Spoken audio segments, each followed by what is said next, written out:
go. I should have stayed home and played with myself. What do you like to do? Oh, I don't know. Play chess. Screw.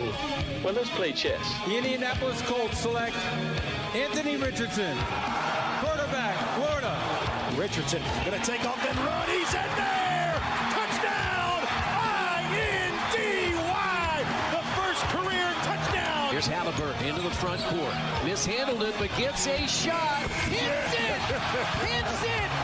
John, I have never been better to be on the air with you here in Indianapolis, a place where so many of my dreams have come true. The Ride with JMV on 93.5 and 107.5. The Fan. Hey, good to be with you.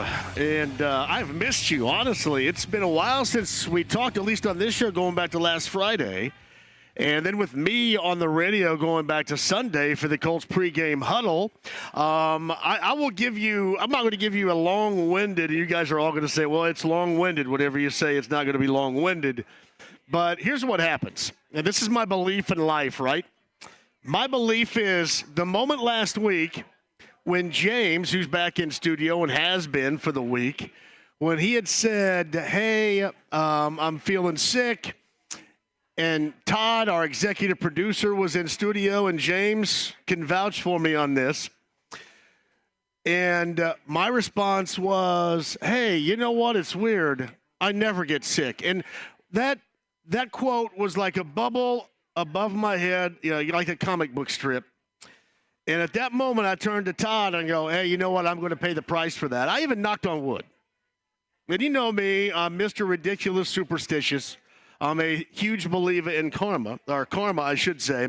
And the moment that came out is the moment to when I could just know that sooner rather than later I was going to end up feeling ill. And that's exactly what happened. End up feeling ill. I missed you guys yesterday. Shout out to Greg Rakestraw for doing this show in studio. Then I missed you guys on Tuesday. Brian Noe was in on Tuesday. Hopefully you had a fantastic Christmas, whether it's Christmas Day or Christmas Eve. And I know we didn't get a chance to talk about the Colts and that incredibly lackluster, disappointing performance in Atlanta. Yeah, it's funny. People were saying, oh, here comes Schleprock. Oh, here he comes. He's going to rip this team. He said they weren't going to be any good. And, then when they're not any good in a game, he goes off on them. Hold on a second here. No, I'm always fair about this. And I told you going back at least a month ago, right? Actually, I tell you what. How about 3 weeks ago? 3 weeks ago, I told you this team now has expectations. And I'm sorry if we have to talk about those expectations. That's a good look. That's exactly how I felt past 2 days right there. But we have expectations now. I'm not mad. I don't know what you're going to rip into, but I will tell you this, that I'm going to be disappointed if this is not a postseason team. And I'm going to tell you this, you should be too. You should be too. Everybody always counters with, hey, this is not the product. The product is in the future, and the future is bright. Let's face it, unless you're me and you know that karma is coming to whip your ass like it did the moment I said, hey, I never get sick. And unless you're me and you know that's coming, you don't know a damn thing about the future. Now, I will tell you this. It looks as if the path is the path you should be going on. I'll give you that. But nobody knows anything about the future, and I will also have somebody else back me up. He's in the Ring of Honor. He's a former Colts wide receiver. And basically, Bill Brooks, friend of mine, friend of this show on the Colts pregame huddle, he disagrees with most things I say. And I don't blame him, because he probably looks at me going, man, this guy is a turd from Southern Indiana. What does he know about anything? But he is incredibly nice and has never said that out loud. But I'm sure he's probably thinking it like everybody else. And he backed me up on Sunday when I said, hey, before the game, you're going to Atlanta, and I know that we all thought that this Colts season was going to stink, and I know everybody has now called this in terms of season-wise and defining it as playing with house money, that cliche. But really, you're not. Really, you're not. And here's why. Because you don't have any idea when you're going to be back. And my point has always been, I don't care what you are at that moment, but if you have the opportunity to do something that people like me didn't think you're going to be able to do, if you have the opportunity to go to the postseason when most people out there, local, national, did not think you could, then you do it. I always go back to the Tin Cup quote, right? When Tin Cup, and my man Romy's shaking his head right here because he's a big golf fan. When he says, and this is when Roy McAvoy, the character Tin Cup, Kevin Costner, says, all right, you ride it until it bucks you or you don't ride at all. And that's always been my point. I'm just going to be upset if I feel they leave anything on the table. And I think we all came away with that feeling after Sunday's game that they left a great deal on the table. It's not like that they went into Atlanta and it was them versus the world type of thing where Atlanta had everything working for them and Atlanta's a great team and everything is sorted out for them. Atlanta was a team that was coming off a loss in Carolina, for goodness sake. So I look back at that game, and I can't help but think, even if you do have a do-over coming up this weekend against the Raiders, even if you believe that the greater years are those to come, I hope that you're right. But I'm not going to sit here and tell you that you are because nobody knows. And we've been down this path before. The path of everything is going to be all right. Don't worry about it. We're going to be great. And we all know how that turned out in the Luck era. So I guess I could counter with the don't count your chickens before they hatch cliche. But I just want this team to take full advantage of the moment in which it has been presented. And they put themselves in a great spot, a great opportunity with the way that they had played and with their schedule to take advantage of that, go to the postseason, and whether or not they go to Miami and lose or wherever they go and lose. I mean, hell, if they were happen to host whatever, if they lose. At least you punch your ticket. Fans have not been given enough around here, certainly in years past, really on both sides of it, professionally speaking. I mean, we are out here, and I'm right there with you. We have been a bunch of losers. We've been a bunch of losers. All we do is lose. All we do is fast forward to, hey, I can't wait to free agency. Hey, what are they going to do in a trade? Hey, what are we looking like in 2029? And I get sick and tired of that. So yeah, I understand where you're thinking, well, you didn't think that they were going to be that great, and you downplayed them at the beginning. Yeah, who cares? That's great. That is great when you can hit the mark, right? If I were to have said, hey, you watch this team, they're going to get better. They're going to be without their first-round draft pick quarterback, and Gardner Minshew is going to lead them to this position right now. The only reason that makes any difference is for me to be able to tell you that that's what I said. Other than that, it doesn't matter. What matters is where they are right now. What matters was what presented itself to them on Sunday. And my disappointment is not with the season in general. My disappointment was with what we witnessed that really did play so well a week prior at home against Pittsburgh that was non-existent. Thank you, Sarah. The lovely is in the house. Non-existent on Sunday. So before you all say, hey, here he goes again, the slip rock, and he's always, no, I just expect more, and I expect these guys, because believe me, to a man, they would absolutely back what I'm telling you right now. They want to get in. They don't care what I said or what anybody said earlier this season. They don't care what happened last week. They want to punch their ticket. They want to get in. They want to play to the best of their ability. And that's all we're talking about right here, is that. So that's where I was left disappointed. I was left disappointed because I thought that second half against the Steelers was exactly what you were looking for. And really a team offensively, defensively, and especially offensively that played as well as it could with that group. So that's where my disappointment is. And again, as I've always told you, before you start saying, well, you just got to bring all the negativity, I don't want to bring all the negativity anymore. It's been years of negativity, and it wears you out, and I get it. I want the positivity. I want some winning. I want to see this team take advantage of an opportunity that is presented to them. That's what Bill Brooks talked about with me on Sunday. He's a former player that would know that's exactly my thought with this team moving forward. Take advantage of where you are right now. Believe me, that's exactly what they're talking about with Antonio Pierce and the Raiders.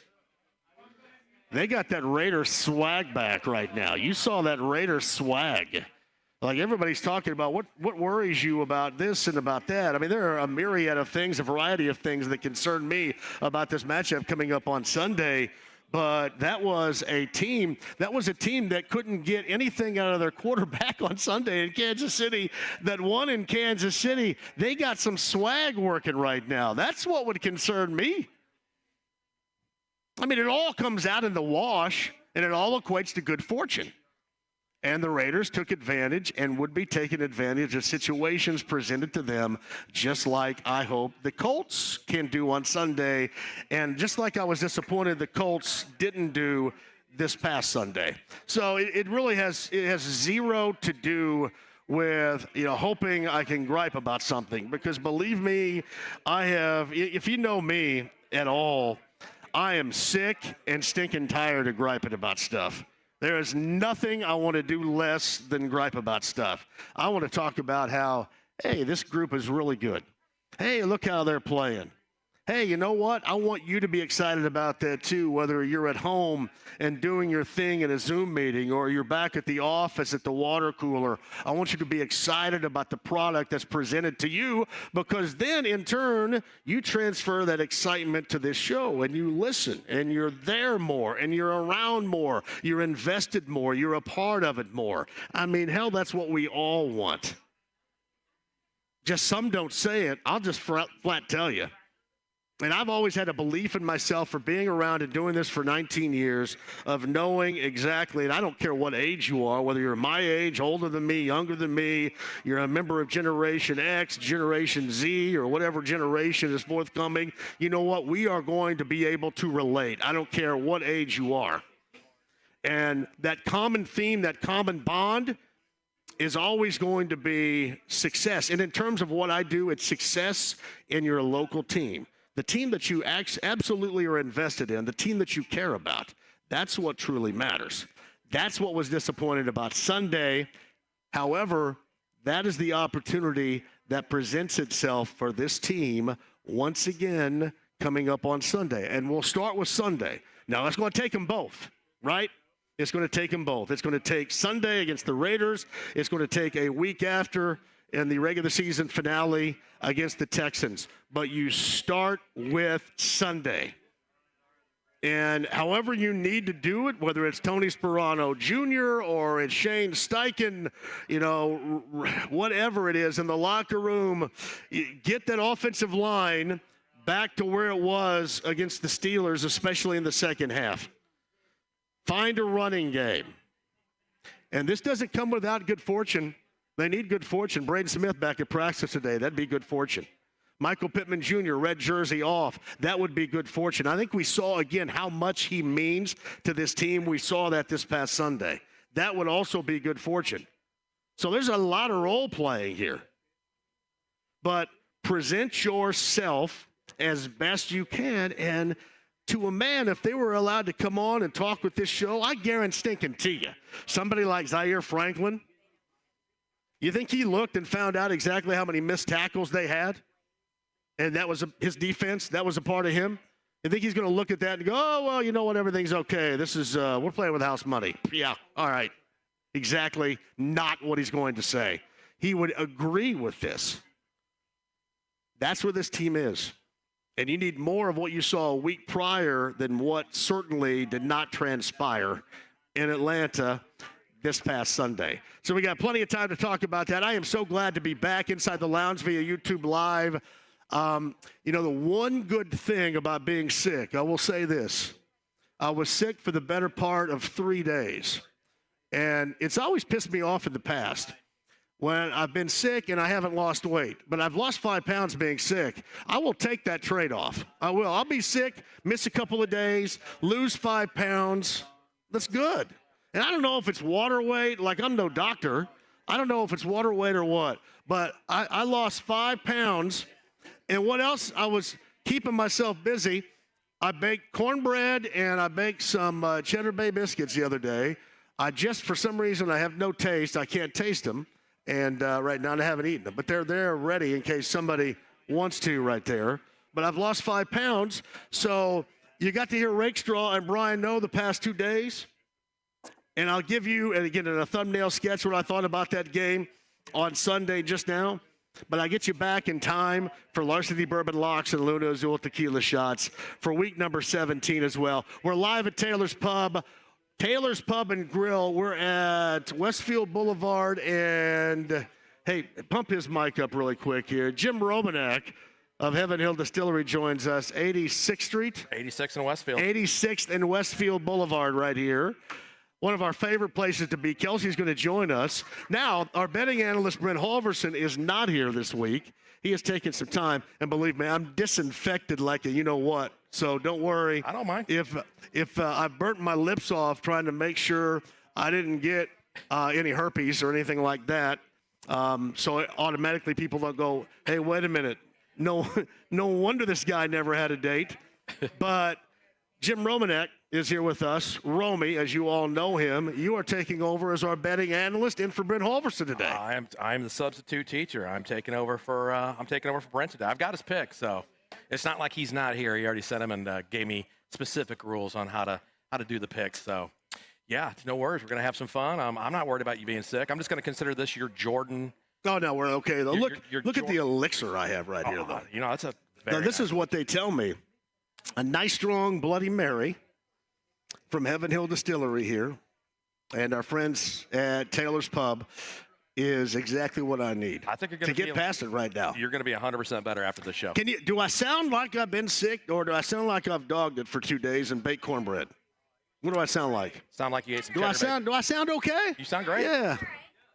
Man, yeah. I mean, I could have just stayed my ass home and baked cornbread for 2 days and not cared. I kind of wish you would have brought me some cheddar. Seriously, I should have, man. I watched yesterday, I blank you not on this. I believe I watched at least 15 episodes of Seinfeld. Oh. I did. I just let her roll. All right, just let her roll.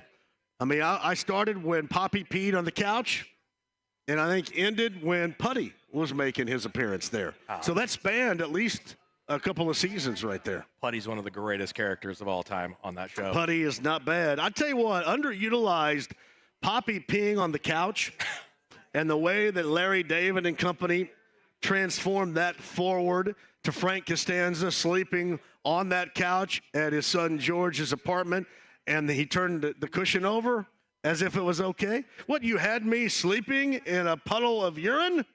I mean, it just could not get any better than that. Hey, I know we start later on tonight with Week 17 in our picks. Jets and Browns coming up this evening. What else are we thinking about? What are you thinking about with your picks, Romy? I'll tell you what, this NFL season's been crazy. Crazy, buddy. It's from one week to another. Watching the Kansas City Swifties do what they've done all year. You know, they've been favored, then they come out and lose. The Colts last week, I mean, you said it. I mean, you watched that game. I was bummed out. I was bummed out. That was. My nose is itching. That means somebody's coming. So somebody's coming here a little bit later. That performance was. Yeah. That was just. It was hard to watch. Coming here, yes. It's hard to watch. It's just to predict some of these games this year has just been absolutely astounding. Anybody that has. I see like an 8-8. I see Holverson's picks. I see 8-8. I mean, we have watched an inordinate amount, have we not, of backup quarterbacks this year? 100%, more than more than usual. I think we've seen more backup quarterbacks this season in the last month and a half or so than we saw in the preseason altogether. Oh, 100%. More backup quarterbacks. Well, the Browns have like 10 starters out tonight. Plus, this season's been a season of attrition. So. People have told me they believe the Browns with Flacco would be a team to circle in the AFC playoff picture as a dark horse right there. That's what they say. I can see it because no one is ultimately consistent. Yeah, there's no consistency whatsoever. It's my man Romy right there. He's going to be hanging out throughout the course of the afternoon. Pacer fans, I'm not going to forget about you. Had a good win the night before last on the road in Houston, and that was a good win because Houston is very talented. Houston is very young, very athletic, very talented. I'm trying to think anything that stood out to me regarding that game. Obviously, Halliburton played really well. The fact that Rick Carlisle changed up the lineup and went big with Jalen Smith and Miles in the lineup together and Neesmith into the starting lineup, that ultimately had to be done. Now, in case you did not know this, no Bruce Brown again for the third game this season coming up tonight in Chicago. Chicago's got a myriad of players out in their own right. Tyrese Halliburton is a question mark as well. But everybody else is good to go for that game. You can hear right here with Mark Boyle, Pat Boylan, and Eddie Gill coming up later on tonight from Chicago. That is the matchup with the Bulls and the Pacers. But no, you get back to that game the other night, that Tuesday night matchup down in Houston, and that didn't start out all that great. Pacers got back into it, hung around. You know what they did late? They did something that I want to see. I want to see not just the Pacers do, but I want to see the Colts do that as well. Put something away late. I want to see them put something away, put somebody away, all right, and not have to deal with it. That's what the Pacers did the other night. They put away the Rockets, with a couple of defensive plays. One big defensive play by Miles and a great dial-up to a play that got Miles to the free throw line to tie it up, because when they go to that timeout with about $1:30 or so remaining in the game, maybe around 1:45, and the Pacers down 2 for the first time in a while, I think we all thought the worst. But I believe 8 straight up until the end of that point. Pacers end up winning. You don't want to give this back in Chicago coming up later on tonight, so we shall talk about that. Collegiately speaking, we'll do that as well at 239-1070. Email address is jmv1075thefan.com. Again, Taylor's Pub and Grill at Nora. We're at 86 and Westfield Boulevard is our location there. Normally we do this in the fall or the late summer. That's a great-looking shirt you got there, brother. Let me tell you that. And we're outside, but too cold to be outside today. We're inside. Great place, great food, and we've got free samples. Romy? Yep. You've got the card, right? The Heaven Hill Distillery sample card? 100%. Sample card is flowing. We got that for you. And again, that good news regarding the Colts coming up. Hopefully, well, kind of the same thing with Michael Pittman Jr., and then he got on that jet airliner, and once he got off, it was not the same for him. But, man, do they need him, and hopefully he can participate coming up on Sunday against the Raiders. Speaking of the Raiders, why they have hit a bit of a groove here and got some Raider swagger back. That's Raider swagger, and that secondary, playmaking ability up front, indeed. Lincoln Kennedy of the radio network is going to join us. The longtime offensive tackle in the NFL is going to join us coming up on the other side. Me and Romy and our picks coming up at 4. I believe we have Mike Chappell in the 5 o'clock hour. And, you know, I was watching Comedy Central yesterday, too, and our 5:30 guest was doing a promo there like every 5 minutes, Andrew Catalan. And, James, correct me if I'm wrong, Andrew's got the call here coming up on Sunday? You are correct. Andrew Catalan's going to be here. And if you watched any of Comedy Central, you have seen Andrew Catalan all over. James, am I right if you watched Comedy Central? Andrew Catalan? I have not watched Comedy Central, but I'll take your word for it. James, do we do anything like-minded? It doesn't seem I didn't like listen we do, to really. any Pantera today, which I'm assuming you did. I've listened to a little bit today. All right. Anything like-minded? Seinfeld? Anything that you might do that we both like Die Hard? That we both would do? We both like Die Hard. We both like Die Hard, yeah. Yep. I watched Die Hard. I watched Die Hard on Christmas Eve and Christmas Day. Yep, it's a Christmas classic. A couple of different times right there, man. Like they say, it's not truly Christmas until Hans takes that plunge. I got my dad off Nakatomi Plaza. I got my dad a T-shirt that says that for Christmas one year, actually. It's very true, though. Long-standing bit of tradition right there. All right, James, thank you very much for hanging. Cam's the on-site engineer. Sienna is here. Jacob is here. Romy is our betting analyst in for Brent Halverson, too. You got your picks ready to go? 100%. All right. A little over 30 minutes. We got our picks and our Week 17 Larceny Bourbon Locks and Luna Azul Tequila shots. Taylor's Pub and Grill. I want to see you up here. If you got time, I know none of you guys are working today. Respect for that, too. So join us for some free samples like what I have right here, the Cure-All, the Bloody Mary from Taylor's Pub and Grill. Again, Westfield Boulevard and 86th Street, Lincoln Kennedy of the Raiders Radio Network. What has been the trick? The change of coaches, the change in quarterback, the change to having that Raiders swagger back. We'll talk to Lincoln Kennedy about that and a lot more coming up at 239-1070 inside the lounge via YouTube Live, the stream, the app, HD Radio, 93.5 and 107.5 The Fan. Back with you after this. Finding great candidates to hire can be like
Got a cool soul patch. He does, and a buttery smooth voice. Oh, yeah. 93.5 and 107.5. The Fan. Thank you so much for joining us. It is glad to be back here. Taylor's Pub and Grill. Not only is this a Larceny Bourbon Locks Lunazil Tequila Shots Thursday, but our tavern tour stop finds us here, which means we have Halvey JMV gear to give away while it lasts. So haul ass up here. Again, 86th in Westfield. That is absolutely on my phone right there, isn't it? I do this all the time. James tells me otherwise. I just tend to forget. But we have plenty of gear for you up here. Again, our tavern tour stop with the gear. Jacob and Sienna over here will hand it out to you. And nobody's working today, so just, join us on up here. And I tell you what, we'll have Bloody Mary or so. You can see my concoction I put together here to get over this sickness. That and more for you coming up. Andrew Catalan, also from CBS, a little bit later on in the show. But on the Andy Moore Automotive Group hotline, you knew him as an offensive tackle badass in the day. And I'm assuming in radio terms, he is probably still that and then some. From the Raider Radio Network, Lincoln Kennedy joins us. Hey, Lincoln, welcome to Indianapolis. How you doing? I'm doing well, guys. Thanks for having me. How are you doing? Does the badassery still apply? Does that transfer to on the field back in the day to radio today? I'm assuming it does, correct? Well, what you do is when people define your legendary status as badass, that rides with you. That doesn't drop off. It's not like it's going to fall off or ever become different. So you just ride the wave. Keep it on for the rest of your life. That's a great way, I think, we can start with the conversation right here about this Raider team. It seems like that they're riding away right now, too. And what's been the biggest difference? And I'll give you my thoughts, and you can play off of it. One, obviously, is the change in head coach. But it looks like this is a Raider team which, obviously, through decades, known for its badassery, its swagger itself. It looks like that they got their swag back right now. Is that true? Well, it is definitely true. I think that the change has obviously been with Antonio Pierce. It's hard to put your finger on it, and even for me, being around the team and covering the organization, on what's the difference. You still have the same players. You still have the same coaches. It's a philosophy, and it goes back to that age-old saying that a coach is going to take on the personality. I mean, a team is going to take on the personality of its coach, and I think that's what you see right now. You see the attitude come out from Antonio Pierce, who's proclaimed since he's taken the job, been named interim head coach, that, I am a Raider. I have that attitude, and I'm going to do it for Al Davis, and I'm going to do it for the good of the Shield. And so I think you've seen the players pick that up. But, the response has been the energy of the players. And I think, you guys cover enough sports, so you'll probably agree with this point. When you have an infectious, contagious sort of attitude or aura about yourself in the locker room, it tends to transmit throughout the rest of the locker room. It goes down to the players, from the coaches, and everything else. And I think that's what you see on the football field.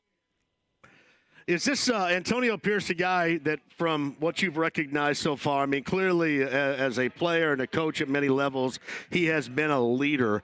Has this been seamless in terms of his leadership? It's not going to be as a coach, don't get me wrong, Lincoln, but has it been seamless in terms of his level of leadership he's offered this group? Well, it's kind of hard to say it's seamless because when you have a transition such as a head coaching change middle of the season, there's a great level of uncertainty from everybody, from the business side to the coaching side to the player side. There's a level of uncertainty because you don't know what the future holds. But I do know that when Josh McDaniels got the job, he had a plan for Derek Carr. Derek Carr is no longer with us, and one of the reasons probably why Josh McDaniels is no longer with us. Antonio has come in and tried to steer these guys right to where they're playing with heart. And I think that's what you've seen so far since he's taken over. Lincoln Kennedy joins us. He's on the Andy Moore Automotive Group hotline. What's been the transition with this defense? Are they just doing something talent-wise, especially individually up front and in that secondary that's always been there, but now because of what they're doing against teams like Kansas City, we're finally taking notice here? Well, I think, of course, a big win on Christmas Day against Kansas City is going to give you notice, especially when the team hadn't beat them in the last 7 tries, I think it was. But what you're seeing right now is you're seeing other guys sort of rise to the occasion. Look, On defense, you know what you got with Max Crosby. He's playing at an all-pro level, should be in consideration for Defensive Player of the Year. But recently you've had guys like Malcolm Kuntz play better. On the other side, you have guys, linebackers like Devon Diablo, as well as Spillane has had a pretty solid season. And then Trayvon Merrick, the safety, is playing well. With the addition of Jack Jones, they've been able to free up a lot of things and play a lot faster and a lot harder. Patrick Graham is doing some of his best coaching in recent weeks on the defensive side to get these guys, to bring these guys out. Defense is what kept this team in football games when the offense was inept. Most likely last week against Kansas City, didn't score an offensive touchdown. Didn't complete a pass, I don't think, in the second half for the most part. So it was difficult for them to get any type of production, but the defense kept them in it. Hey, Lincoln, this is Chris Hagan from Fox TV here in Indianapolis. I just wanted to touch base about, hey, good to talk to you. Happy New Year. Thank you. Last week I was down in Atlanta when the Colts lost to a Falcons team that had lost the week before to the Panthers. And Gardner Minshew was saying, hey, this is a week-to-week league. And then from the Raiders, they get shut out one week, and then they put up 63 the next week. That's not a cliche that it's hard to win in the NFL, especially this time of year when you have teams trying to play their win into the playoffs. So you can't take any team or anything for granted, can you? You never can. It doesn't matter the records. It doesn't matter the status or the situation of which you're in. You know, the thing is, and I was telling some people this when they were talking about how, Patrick Mahomes came on and said, look, I missed Christmas Eve with his kids, and he looked like he was, crying a river. And I was like, you know what, miss me with that. Oh, poor me. You make more money than God. You can afford to have Christmas any day you want to. So, but you never, my point is that you never know when a guy's having a bad day, or you never know when a guy might not be on his top game. So, you take it for what it's worth. That's why football is the greatest team game. You got to have all guys out there performing at the same level, or somebody's going to be missed. But with that being said, look, everyone gets paid, and everyone has an athletic ability to be out there. It's the mental that's going to put you over the top. And for what AP has been able to do, Antonio Pierce has been able to do at coaching and interim coach, is he's been able to bring out that better mental competitiveness out of this team, most notably on the defense. Former NFL offensive line badass Lincoln Kennedy from the Raiders Radio Network, kind enough to join us on the Andy Moore Automotive Group hotline. Tavern tour stop with Heaven Hill Distillery. We're at Nora, north side of Indianapolis, at Taylor's Pub and Grill. Has Antonio Pierce proven enough to be named the future head coach past this year of the Raiders, in your opinion? For me, yes, without a doubt. I think the Raiders missed a big opportunity with Rich Bisaccia about having not keeping him, and I think he's a well of a coach. And one of the things I appreciate about Bisaccia when he took over, Bisaccia held the players accountable, and I think that resonates really big in the locker room. That's exactly what AP did this year with Marcus Peters, a well-known defensive back in the National Football League, former All-Pro. So he held him accountable, and I think that resonates. I think that resonates through the locker room because now guys know that no one's safe. Doesn't matter how much money you make. It doesn't matter your status. No one's safe. You got to go out there and perform because that's what we evaluate people on a performance-based business. So, with that being said, I think Antonio Pierce has done enough to qualify him to be the next head coach of the Raiders. Hey, Lincoln, I'm going to jump in again, and I'm sure John's not finished asking about the Colts and Raiders, but I got to ask you about Monday when them Washington Huskies get together with the Texas Longhorns in the playoffs. Michael Penix, of course, played football at IU before he went out west. What's your take on that big game come Monday? Well, it's huge. I mean, you have two teams that are facing off one another. They did last year in the Alamo Bowl. Washington was able to come out on top 27-20, but this year it's going to be a different round. Sark has got those Longhorns playing some good football, and they added some speed on defense as well as some speed on offense. But most notably, those two big defensive tackles they've got in the middle there are going to make it very hard for the Dogs to run between the tackles. With that being said, I still think they need to commit and have to try the run because you have to stay as consistently balanced as possible. You can't just be one-dimensional and think you're going to beat the Longhorns. Well, you can tell he's already broken down this game, John. Well, he's ready. I might as well go, since you brought it up and got us off of Colts and Raiders, I might as well ask you about the other side, too.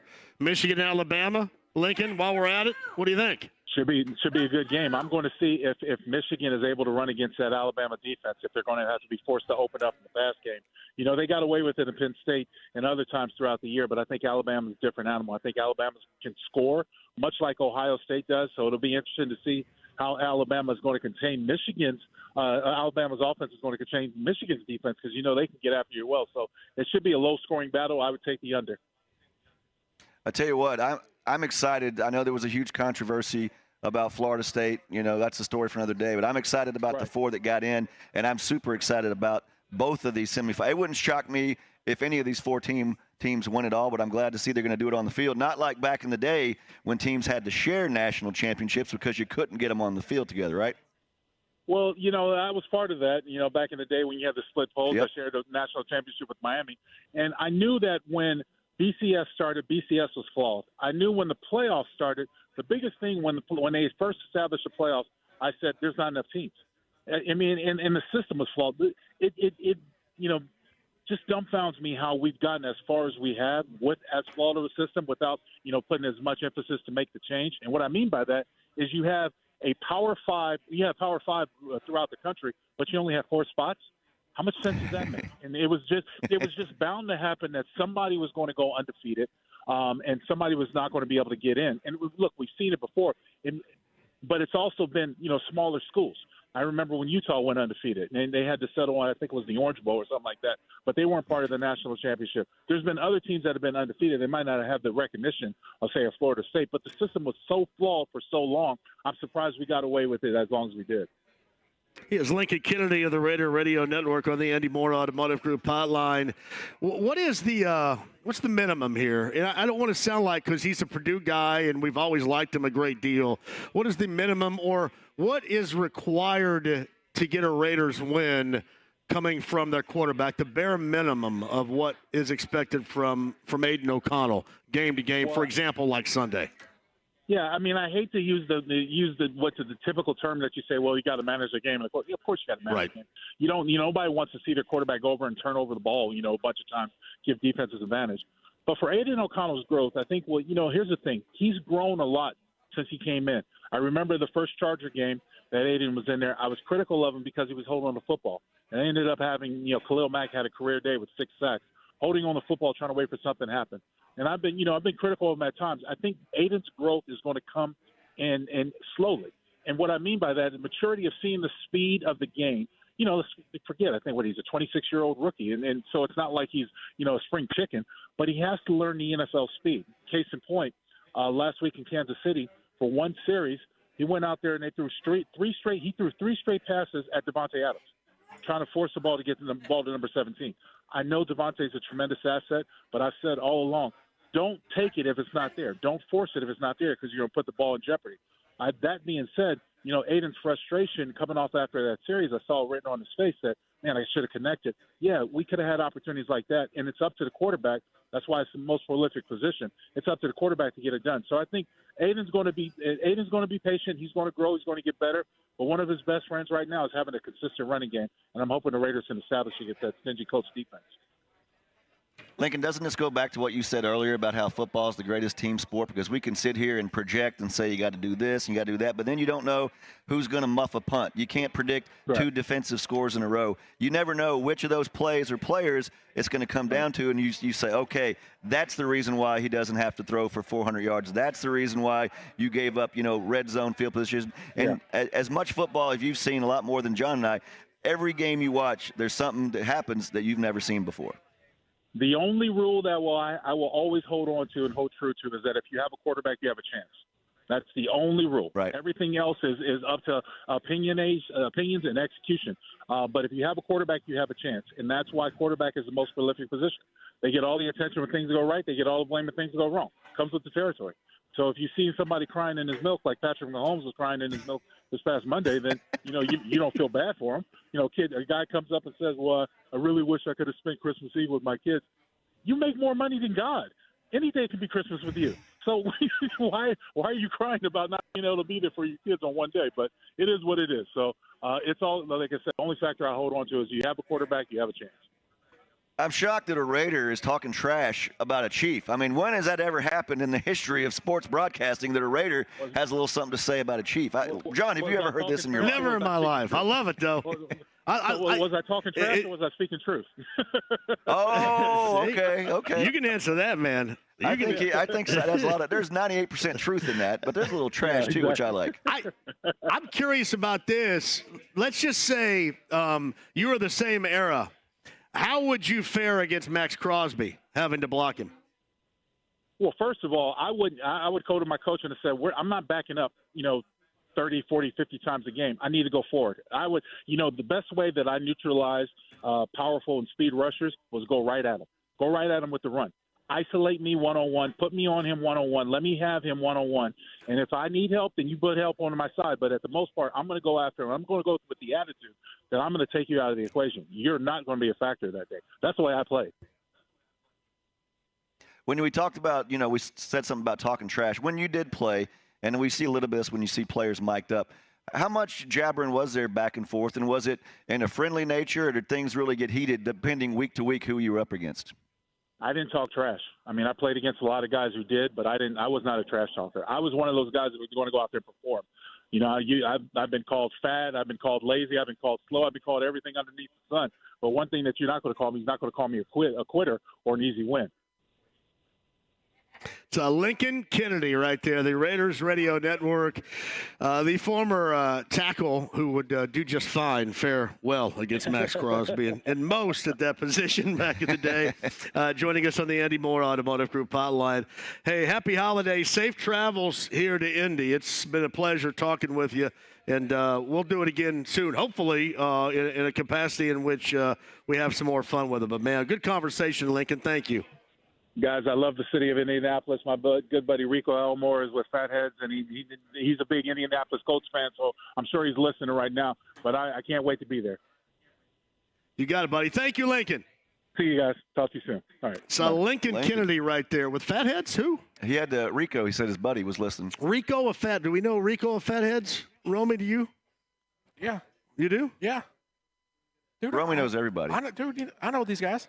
You probably, see, that's what happens when you got connections in the world of alcohol. Exactly. You get to know everybody. I'm telling you, when you visit 20 bars a day, 5 days a week, well, let's go 6. It brings the whole world to you right there. It does. That's our betting analyst, Romy. He is in for Brent Holverson today. That's Chris Hagan. Got to take a break. Anything you want to add to tease before when I was driving in, you said my nose is itching. Somebody's coming to see me. That's it. Yeah, that's it right there. Oh. Did you ever hear that? Growing up? Yeah. I heard all those in the South. I heard every little thing like that. Did you put a Buckeye in your pocket to cure a sore foot? We don't do that in the South. I mean, anything with Buckeye in it, nobody wants to hear about that. Well, no, that's true, though. That's in the South. So I eat black-eyed peas, though, on New Year's Day. You got to do that.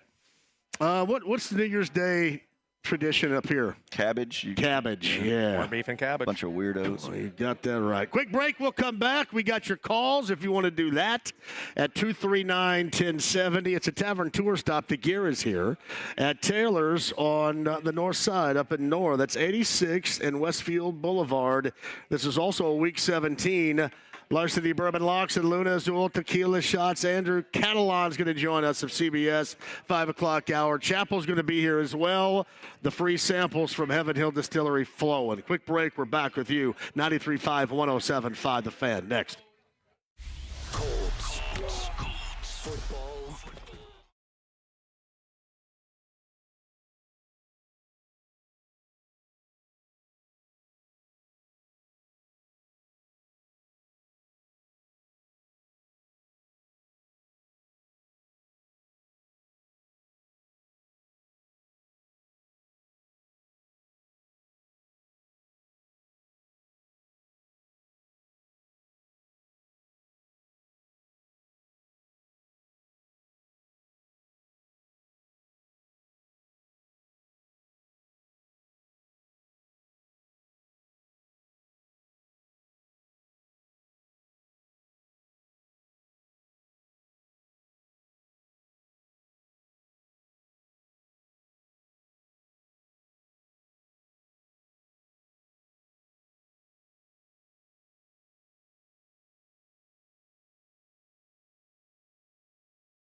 Killed anyone?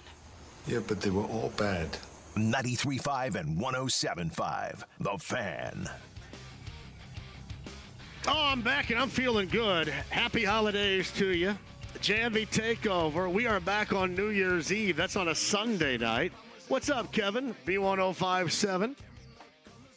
Honestly, though, I felt like complete crap for about 2.5 days. And I gave you my thought of when all of it started to happen was that day last week when James said, hey, I'm sick, in front of Todd Meyer, our executive producer, and me in studio. And James, you were there, right? My response was, you know, it's funny, I never get sick. And I told Todd at that moment, well, here it comes, I'm done. I even tried to knock on wood. Yes, you did. I remember that. Evidently, yeah, I did. Is that real wood in the studio? Or is it I have no particle idea. board, something like that? I don't know if that counts, but I tried to. I knew as soon as I said it, I thought, man, you idiot, way to go. It's like talking to a pitcher that's throwing a perfect game. And as soon as there it was, sick. So Blake was sick. I was sick. I got my mom sick. That's great, isn't it? Just fantastic. Now, the good thing about it, I have lost 5 pounds. I feel good about that. Whenever I get sick, I want to make sure that there is some good use to it. So hopefully it comes along with a little bit of sickness weight loss. I know people are going to say, well, as soon as you drink some water, it's going to come right back, but I don't care. It's just about the thought that it's actually going on. Yeah, 5. See you later, 5. Even though it'll probably be back here as soon as I consume these Bloody Marys right here, which is also really good elixir. Tell you what, if you're on hold, how long do we have here, James, before I need to break? Got about a minute. Give me Fulton. I know Fulton called in here and has been waiting. Fulton's at 239-1070. Merry Christmas. Happy holidays, buddy. Happy New Year to you. Thank you for the Christmas card. I got in the station today, and I finally got it. Thank you very much. Yeah, I know how you're feeling, JMV. I know you've been sick I'm feeling much better. You talked to me yesterday or 2 days ago, not so good. But I'm feeling much better now. Thank you very much, buddy. Yeah, that's good. Yeah, I just got a new bike already, so. Well, you got to get me to that basketball practice sometime, so you let me know. Tell your family, have a great New Year, okay, Fulton? I will, JMV. We'll see you in the for basketball. You got it. That's my man Fulton right there. Sent me a nice Christmas card.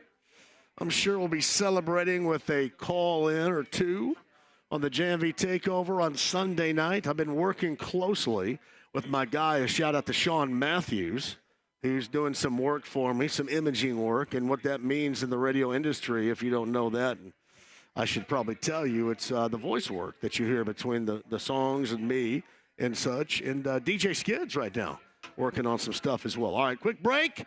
Romy's going to rejoin. Chris Hagan's going to be here, and Kelsey's going to join us here too. Man, Travis Kelsey's coming on the show. That is awesome. Chelsea is coming on here. Bringing Taylor with him, and we are going to do our Larceny Bourbon Locks and Luna Azul Tequila Shots, Week 17, top of the hour. You guys ready?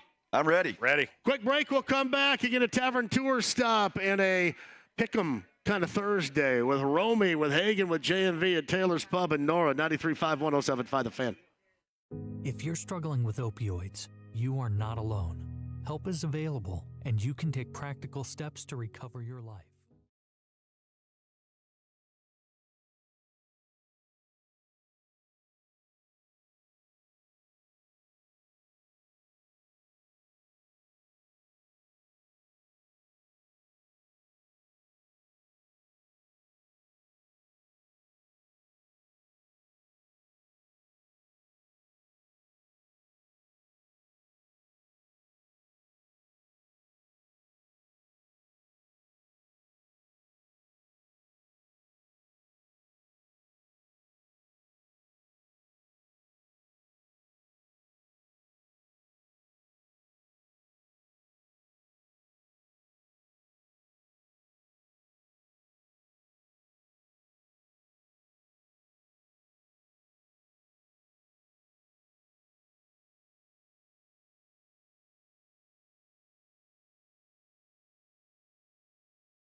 The Fan. The Ride with JMV. Hans, Bobby, I'm your white knight.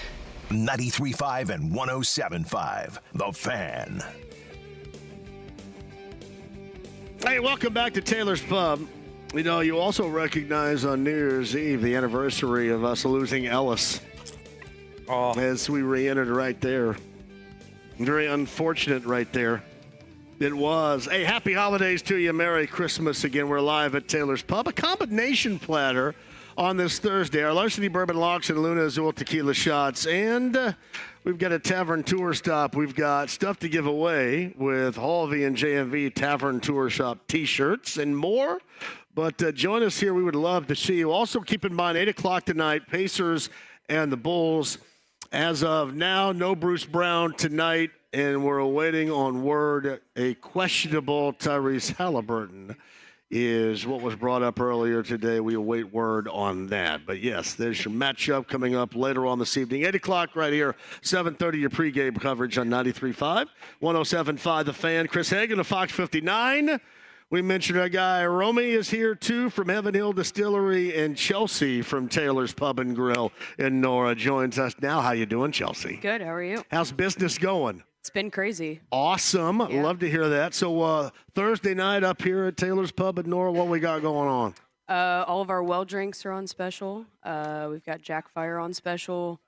Lots of good food. Got the game on tonight, so that should be fun. What's the service like here? It's fair to Midland. No, I'm just kidding.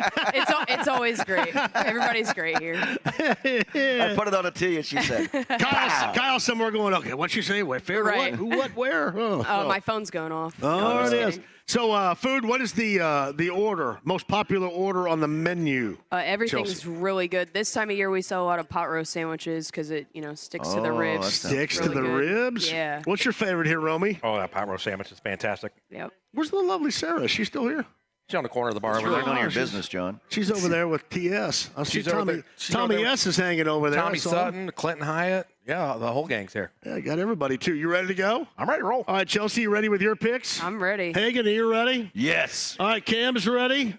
Jacob, Sienna, you ready? James, cue the band. Let's go. Week 17.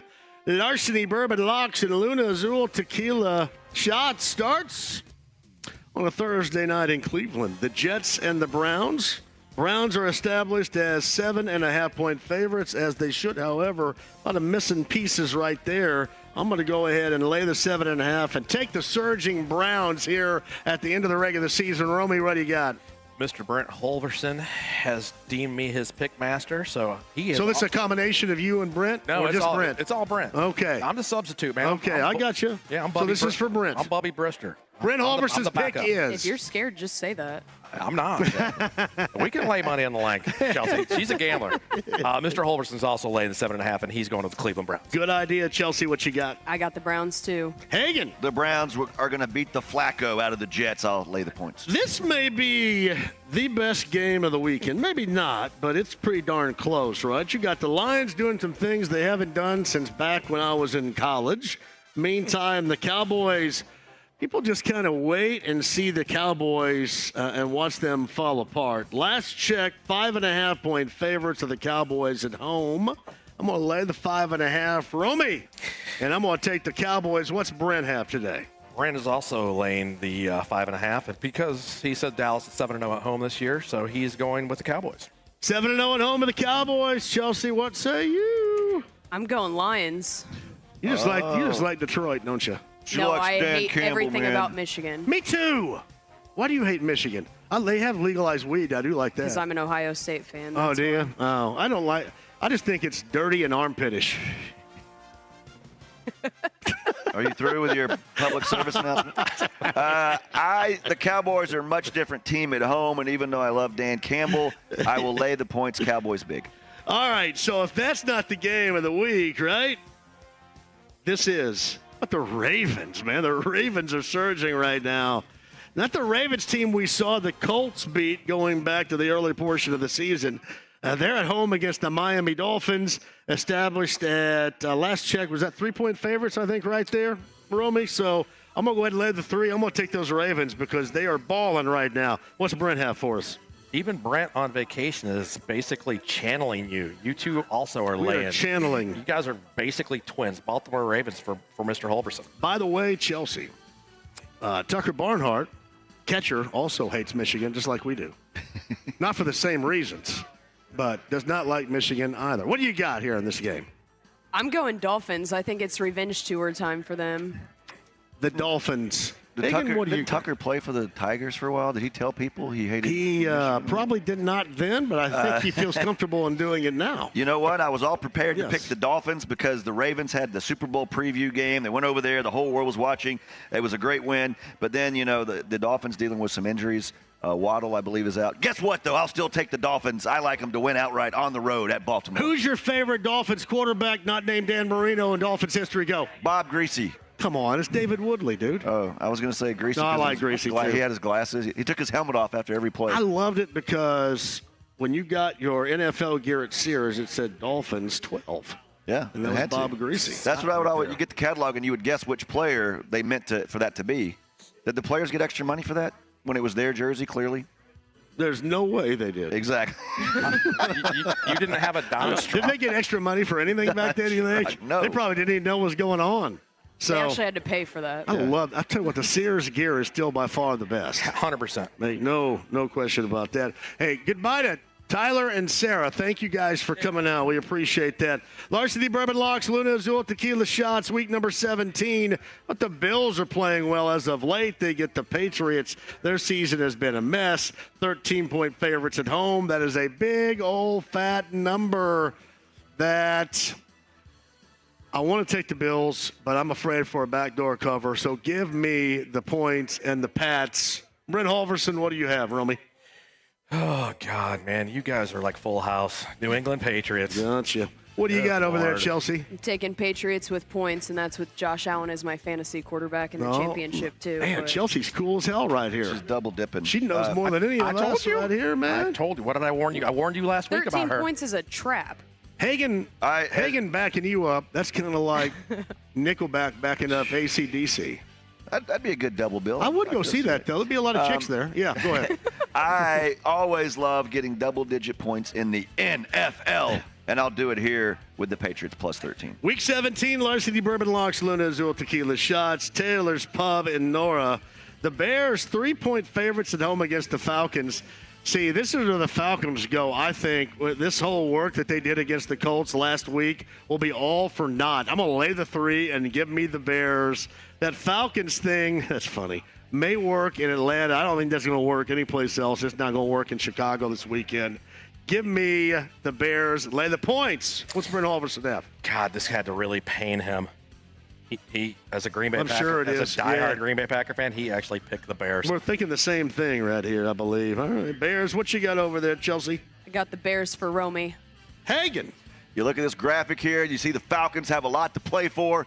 Maybe I'm just recency bias, but I'm going to take the Falcons plus the points at Chicago. What most impressed you about what the Falcons did to the Colts in a bad way on Sunday? Because you were down there. Some of it was scheme-wise. You felt like, what are you doing on defense? Heineke, I think he's just these Gus's last 2 games here probably in the regular season. I was impressed by Heineke. Like they got after Minshew, took him down a lot. I think they'll get after whoever the Bears trot out there at QB, and I think the Falcons will win the game. They got a lot on the line, and of course that's the team that lost the Panthers 2 weeks ago, so you never know, but I like the Falcons. Are we feeling good about C.J. Stroud being back this weekend? We shall see. It looks like that maybe he's making strides, we'll say. So you get the Texans at home against the Titans. Texans are 5.5-point favorites. Lay the 5.5. Give me the Texans. Really either way, but especially if Stroud is in the mix coming up this weekend. Texans. Romy. What do you think Brent went with? Texans. Yep. All right. Chelsea, what do you got? CJ is going to be the first quarterback to not make Ohio State look stupid, so I'm going Texans. Jim Carsados was really good. Nah, well. Texans will win. Texans win, but they won't cover. Titans plus 5.5. Jim Carsados. You remember Jim Carsados? No. That was in the 80s. He threw a touchdown pass at IU Memorial Stadium. True story right here. Hey, Rain Man, stick to this topic here. We're picking the games. Chris Carter spiked it in the end zone, and guess who got it? Hello there, everybody. Oh, wow. That would have been me right there. Did you throw it back? Oh, they made us. They probably sold the balls after the You game. should have turned and burned and ran up the stairs. Chris Carter, actually, I'm sorry, before he spiked it, he did what end zone celebration? That would have been popular in 1986, 88, I don't know. The Icky Shuffle. He did, ready? Billy White Shoes Johnson. Pee Wee Herman. Oh, wow, okay. R.I.P. Paul Rubens, who passed away this past year right there. We'll say the Colts coming up for the end. Panthers and the Jaguars. Man, the Jaguars have been an absolute mess, but there is no way, none, they're as big a mess than to drop this game to the Panthers at home. I'm going to lay the 6.5 and give me the Jags, even though they stank right now. What you got, Romy? I don't even know why I'm here because you obviously Brent's texting you the whole time. Indeed. Jacksonville. Sarah just wiped her hands off on you. She did. Sweet. It happens. She did. Chelsea, what do you got? I got the Jags. Hagen, what do you got over there? Now get this. I'm ready. The Colts and Texans are both favored. So if they both win, if the Jags lose, they will not win the division because the Colts and Texans play each other. They have to win this game, and they will, and they'll cover. How much? How much do they cover by? I mean, you asked me if they're covered. You need an exact number? I just was curious. Yes. They're going to win 27-10. Well done right there. Larceny, Bourbon Locks, Luna Azul, Tequila Shots, Rams, and Giants. Yeah, other than betting, there's not really much on this thing right now. What is that, a 5-point? 5.5. 5.5. The Rams are currently in the NFC playoffs. They need to, it's a big game for them. No, there's no doubt. Hey, lay that 5.5. Give me the Rams on the road. What you got, Romy? I'm just going to go pass it to Chelsea because obviously I'm not even needed here as a substitute. So we got all the same stuff right here, don't we? Yeah, he's gone with the Rams. He won 2 more than I did last. I was 500 last week. I think he. You were. I was 8. I was 8-8. He was 10-6. Right? You know what? He was 10-6. JMV was. You were 8-8. Yeah. And then Travis was 7-9. 7-9. You know what your year to date is? It's 47%. That was my algebra grade in 1985 right there. You know, on my fantasy side, we pick every game every week, and I'm at 53%. So take that, John. What's your algebra grade? I was 8th grade algebra, 47%. Wow. I had one math class in my entire college career. I made a C. I was talking about high school and junior high, brother. Well, I know that's the elite level you reached in your academic pursuits was high school. They sent me down to – I got shipped down to consumer math pretty damn quick right there. I had to learn how to write checks. Oh, my God. For money I didn't have. So, yes. Chelsea, what do you got? Puka's going to go off. I got the Rams. Oh, yeah. I like the Puka let's watch your language here. This is a family show. That's right. What you got, Hagen? It's a long trip. I think the Giants cover, but I think the Rams win. I'll take the points at home. There is zero way the Eagles have been playing well enough right now, to me, to go all in with this 11-point spread that they have right now. So Jonathan Gannon, the former defensive coordinator for the Cardinals, going back to Philly, where he was the DC, and now the head coach of the Cardinals. Crappy year for them. Again, one of these fat number backdoor covers. Give me the Cardinals and the number, Romy. Well, obviously, you guys blind copied on that email that I didn't see. I'm trying to even change this up on the fly. You're trying to change it up, but he went with the Arizona Cardinals. Yeah, cool. I understand. Big fat numbers. We stay away from those. Those are dangerous right there. What do you got, Chelsea? Quick sidebar. I heard when Matt did this out at Ingles that he only got 2 right. Wow. So I think that was true. There's a side bet, by the way. Yeah. So 2 right. No pressure, but I don't know if that was like a shout out to him or a diss, but either way, I got to do better than that. You can go in the parking lot and throw you like parking lot charts. Exactly. Better than that right now, Chelsea. I'm going to give the Cardinals the points, and I think the Eagles are frauds. I don't think they're that great. So you'll take the points. His name is Hagen. Yeah, I mean, you could be up 17 points in the fourth quarter. Next thing you know, the Cardinals score a meaningless touchdown for the game, but very meaningful for the spread. I, too, will take a double-digit 10.5 point. Larceny, Bourbon Locks, and Luna Azul Tequila Shots, Week 17, Taylor's Pub. A combination of that with Heaven Hill Distillery and a tavern tour stop. We'd love to see you here, 86th and Westfield Boulevard. All right, the Saints and the Buccaneers. Basically, if you're looking at the NFC South, there you go. I'm going to go ahead and I know that it's 3.5 point. No, check that. I'm sorry. 2.5. 2.5 points last check. 2.5. I can't trust the Buccaneers to do much, but I will trust them to do this. Lay the 2.5. Give me the Buccaneers, Romy. Well, you know what? Ever since Baker Mayfield has stopped doing commercials, he's playing well. And again, you and Brent picked the same damn thing. Tampa Bay Buccaneers. Chelsea, what do you got over there? I'm going Bucks as well. The NFC South, much like the AFC South. Does anybody want to win the division? Does anybody want to host a playoff game? I say the Bucks do, and I say they'll win and cover. All right, so we got San Francisco. Looks absolutely badass right now. At the Commanders. I mean, when you think about San Francisco, what don't they have other than who knows? I know who knows what you're going to get once you get into the postseason, but the spoiler could be at quarterback. Maybe we saw a little bit of a window into that this past week. This is a big fat number. I just don't think you're going to see any backdoor cover at all. I'm going to lay the 12 and give me the Niners on the road in Washington. Romy. You know what? Sam Darnold didn't look too bad when he came out, but we were talking about backup quarterbacks all year long. But what a shocker. You and Brent have also picked San Francisco 49ers. That 12.5 is a big one right there, but it doesn't seem as big against the Commanders for the Niners. What do you got, Chelsea? I'm taking Niners 12.5. I think they're embarrassed after last week, and against the Commanders, that's a good homecoming-esque game where they can just beat the ever-living crap out of them. Hagen, you guys are suckers. Crap. They have to go all the way across the country. It's a short week. What do you think they're going on? Covered wagon what? They're fine. Conestoga, how do you say it? Conestoga wagon. Yeah. They're not going to be as up for this game, and all they want to do is win. They don't care about covering the spread. They don't care about fantasy points. They don't care about getting guys hurt this late in the season. They're going to show up. They're going to win, but it's not going to be by 13 points. You know what? It's a big number, though. I would agree. Large City Bourbon Locks, Luna Azul Tequila Shots. You see the Steelers step back up after taking it on a Saturday here against the Colts. Look different, much like the Colts looked different last week down in Atlanta against the Seattle Seahawks. That's a 3.5-point favorite for Seattle at home. Lay the 3.5 and give me Seattle. Romy? What do you think he did? He said Seattle, the Seahawks right there. He should. Chelsea, what are you saying sitting over there? I'm going to be bold with the points. I'll take the Steelers.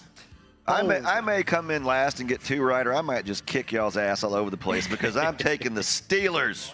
They're going to get some non-offensive points in this one and win. Chris, you're just copying me. I am. I've been looking at your paper the whole time. Chargers and Broncos. I love the drama going on, right? Man, how much dead cap money is that going to be with Russell Wilson when they cut him coming up in March? Unlimited. Demoted he was at quarterback earlier in the week. We know that. Sean Payton did that. Broncos at home against the Chargers. The Chargers have been a mess for a while. Yeah, still, I'm going to lay the 3.5 and give me the Broncos at home. I don't really know why. Don't have really evidence as to why that should occur, but that's my feeling. What do you got, Romy? Well, John Elway, I've heard, is coming back. So Holverson obviously picked the Broncos, just like you. Anybody coming back right now. He's so, got my nobody. goodness, what a mess he went with Denver. Shocker. What do you got over there, Chelsea? I've got the Chargers. Think there's going to be too much drama? 2 teams with drama and turmoil, so a coin flip game.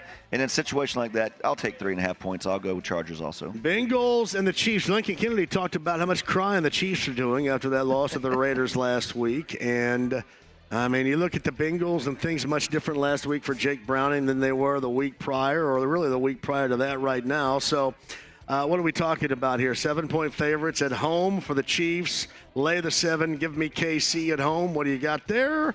Well, again, this goes back to my commercial thing. You've got, you got all these Kansas City guys doing commercials. Mr. Pfizer's out there.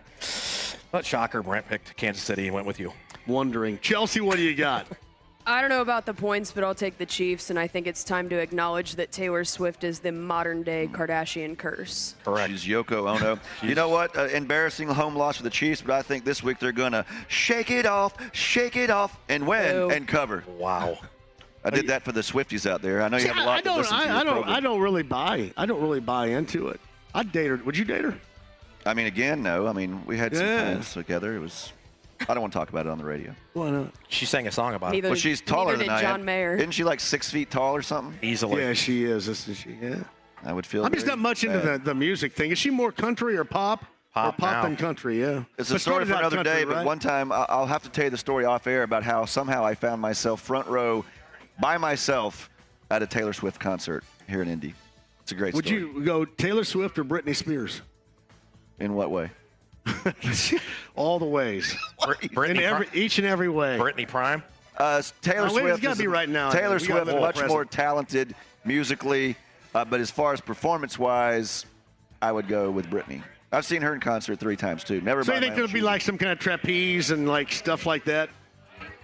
What are you talking about? I'm just guessing. We talking Are about we still on the air? The Is this fun a and enjoyment. real show? We talking about curious. You guys brought it up. I didn't bring it up. All right. The final one before we get to the Colts here would be the Packers and the Vikings. Sorry, Tommy S. My bad, brother. We got another quarterback change in Minneapolis. Unfortunately, I'm going to lay the 2 and give me the Packers on the road. Romy, I know what Brent has already, right? You already know. You Schwarzenegger, Danny DeVito, twins again. Green Bay Packers. Good Lord, you guys. You guys picked the exact same game. Almost all but one, I think, right there. That's weird. No, all the same. No, I think they're all the same. Oh, that's really weird. Yeah, you guys have picked the same games, except for the last one. We'll see what you pick. Chelsea, what do you got? Got Packers -2 for sure. Hagen, what you got over there, buddy? Elimination game in Minneapolis. Sorry, Packers, you're cooked because the Vikings will win on the home turf. All right, here's the one we all care about. And I mentioned this earlier, too. People always think, well, you're going in too hard. You didn't think the Colts were going to be any good this year. And it turns out they have a nice record, surprisingly enough. And now after that loss on Sunday, you're all in on them. But no, I'm all in on them because I put in expectations. A couple of weeks ago, you go, this is the bare minimum you should expect from this team. And they didn't live up to that on Sunday. And as I talked about in the Colts pregame huddle, a former Colts wide receiver, Bill Brooks, as much as everybody looks at this Colts team and says, hey, the future is so bright, it's can't miss, this is playing with house money, you never know. Because once upon a time, you felt the same way. And then what happened with that era, it did not work out that way at all. So, moral of the story is here, you take advantage of the moments in which you can take advantage of. Again, I thought last week was one. They didn't. I think this week is one. They do. Man, the Raiders look swaggerish once again. There's no doubt about it. I think the Colts, in some way, some form or fashion, defensively, they're going to realize that if you force a quarterback that doesn't want to make mistakes to undo his team into mistakes, that is going to be good for your team. So, and the 3.5-point favorites at home for the Colts. I'm going to lay that 3.5, 27-13, and a couple of picks for the Colts on defense against Aiden O'Connell. You protect your quarterback. Gardner Minshew doesn't make mistakes. They put up 27-13, your final. Colts over the Las Vegas Raiders. What do you got there, Romy? So this is not going to happen. So here's what we're going to do. Since Brent is not here, and I am the substitute teacher in the box, I'm going to change his pick. Good idea. I like it. Because you guys can't have the same picks. He picked the Colts. Yeah. He's not here. You want to change it? It's his fault that he's employing me. I'm switching his pick to the Raiders. Okay. Ooh, Lincoln Kennedy got him fired up. I got you. Chelsea, what do you got over there? So I don't know if Romy told you guys at all. I'm a big sneakerhead, and every game that I go to, I wear the opposing team's colors. I wore Raiders colors today. Those are Vandals right there, aren't they? Oh, they're close to it. Are those Nike Vandals? No. No, Nike Vandals are the Velcro. Nike Vandals. There's no Velcro if you remember, on these. Terminator. Yes, they became popular in Terminator. Terminator. Oh, yeah. Michael Bean put them on. Go ahead. I'm sorry, Chelsea. No, you're fine. Yeah. I'm going to be at the game with some of my best friends. Colts are going to take it for sure. Do or die time. It's go time. Hagen, explain to me your theory of this game. Well, last week they were hurt late. You find out a late scratch. You don't have Pittman available. You didn't protect the quarterback. The Raiders can get after the quarterback, but you hopefully you have Braden Smith back.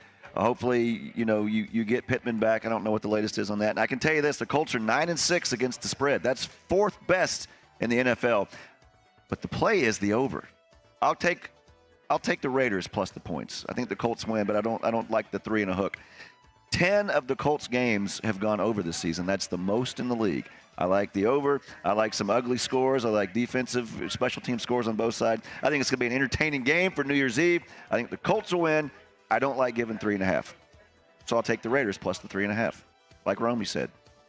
Like I said. Why do you keep looking at me like that? I'm doing the Jedi mind trick. I'm trying to understand your theory right I now. will tell you this. If you'd listen, if I was here last week, you'd all be rich because I said on these Christmas Day games, take the road team plus the points because everybody at home, They got grandmas in town. Did Billy get his present? What about this? The road teams, they're on the road. It's a business trip. They're not worried about. So 2 of those 3 teams won outright. All 3 of them covered on the road. That was my Christmas special to the world. So what happened to the business trip here from Indy to Atlanta? They forget about that business? That was Christmas Eve. Oh, yeah, I guess you're right. It was Christmas Day, which is unusual. Yeah, you wake up. There's no difference between that? No, because the Colts knew they were going to be home. They were home that night. They woke up. It was different. Somebody explain. No, Chelsea, I'm fine. You can lead a horse to water. You can't make him drink it. But I tell you what, I wouldn't be surprised if the Colts covered. I think they're going to win either way. I just don't like the hook. If it was 3, I would take the Colts. I know that sounds kind of petty, but I don't like the 3.5. In a game where, as we talked to Lincoln earlier, these Raiders are playing for something too. They're in the hunt. They're not going to show up. They look like a team that you would not want to play right now. Right. Whatever it is, I don't know. The NFL's not a rah-rah league, but they're buying in, and they know that they're playing for perhaps a playoff spot. They're playing to make sure Pierce gets that job. So think about that motivation as well. I think it's going to be a knockdown, drag-out fight, and I think the Colts will win, but I think it's going to be an entertaining game and a great way to wrap up the calendar year, at least, for the Colts. Colts didn't really play like that for Jeff Saturday last year. Not at all. Although that's funny because when they played the Raiders last, that was the one win of the Jeff Saturday era. You remember they won out in Las Vegas. But the thing we remember is 2 years ago when all you have to do is beat the Raiders or the Jags to go into the postseason. It's funny, isn't it funny how it's set up again, the same 2 teams? Like you got to go Raider Texan this year instead of Raider Jag. But they're both at home. I think what's funny is the Colts can neither clinch nor be eliminated, regardless of what they do this weekend. It's all going to come down. I think if you win both, you're in. You lose both, you're out. You split them, coin toss, see what happens with teams around you. I think you'd rather, if you're going to go 1-1, you'd rather lose this one instead of losing against the Texans. You need to win that last one against Houston, and I think you're in good shape. We can't go back-to-back with that last year. I was at that game last year, and that was Did you wear the wrong shoes? Incredibly hilarious to watch. Did you wear the wrong team shoes? I was wearing blue 3s at that point. This started this year. So you're a big and yes, sneakerhead, I do have the correct colors for every single opponent. You probably do. Do you have the Nike Georgetown Hoyas that have Hoyas on the back? No, I don't. Oh, you got to get those. No. This isn't 1985, John. What are you talking about? I bet she's got 80s shoes. I still work at Taylor's. I'm not rich. So, how many sneakers do you have? I have no idea. Yes, you do. You know. No, I really don't. I have a shoe room at my house. Kyle doesn't make you rich here? Come on, Kyle. They're working on it. Do you have? I'm just a baby bird. I haven't left the nest yet. You got to sell some more of them meatloaf sandwiches. It's not meatloaf. Pot roast. Pot roast. Hey, speaking of which, I bet Meatloaf would have liked that sandwich. Speaking of which, what are some of the great food items you got here? The carnitas nachos are really good. Southwest egg rolls, pretzel bread. Everything's really good. It's a blessing and a curse to work here. So blessing you can't and really a curse. go wrong. Well, because wings are my favorite. All the food's great. Chelsea, you have been incredibly entertaining today. Thank you very much. Thank you for having me. It's been fun. Taylor's Pub and Grill. We're in Nora, 86th and Westfield Boulevard. Great job out of you two, Romy, sitting in for Brent Holverson, our betting analyst. Oh, I appreciate it. Hey, on the air. Yeah? If Chelsea has the best record of the four of us, I think you need to buy her a new pair of sneakers for her sneaker room. Let's get that on board. Okay. That's cool. If you're the outright winner of week 17. God, you should have told me that before. I would have done tried. homework. Yeah, all right. No, I told Romy yesterday, think long, think wrong, so I went with initial gut. So. I will contribute to the sneaker fund if you have the best record of All right. Chelsea, all right. Chelsea, wild guess. Wild guess. You have over 50 pairs. Yeah, I've definitely got over 100. Wow. For sure. That's really 200 shoes when you think about it. It is. That's Mississippi math. That's a good collection. That's Mississippi math right there. There are dudes out there that are sneakerheads that don't have as many as that. Yeah, right there's now. also a million guys that I've encountered in my life that know nothing about football like I do. So. Have you told them about that fact? Guys? Absolutely. See, I need to have this record. I got to see that. I've worked here for 10 years. There's been a bunch of them. Like, are you working up at the bar and you hear two dudes talking about football and you go, God, you guys are idiots. Oh, absolutely. I let them know every single time. I'm glad you brought that up. So had you been eavesdropping on this conversation without you in it, what would you have thought about it? I don't know, because when it really comes down to it, I'm like one of the guys too. Cool. Chelsea, a pleasure. Thank you. Thank you. Taylor's Pub asked for Chelsea up here. She is super awesome. Engage her in football and or sneaker conversation, too. Romy, thanks. You going to hang around Hagen for a little bit, too? Is the show over? We got plenty of time. 239-1070. I will take some calls on the other side if you guys want to jump on here, talk about this Week 17, talk about the Colts. Pacers tonight and the Bulls. Anything else you want to talk about, we can do that, too. Mike Chappell, top of the hour. Andrew Catalan of CBS in the 5 o'clock hour, too. 93.5 and 107.5 The Fan. Hi, this is Mark Chester.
Nothing.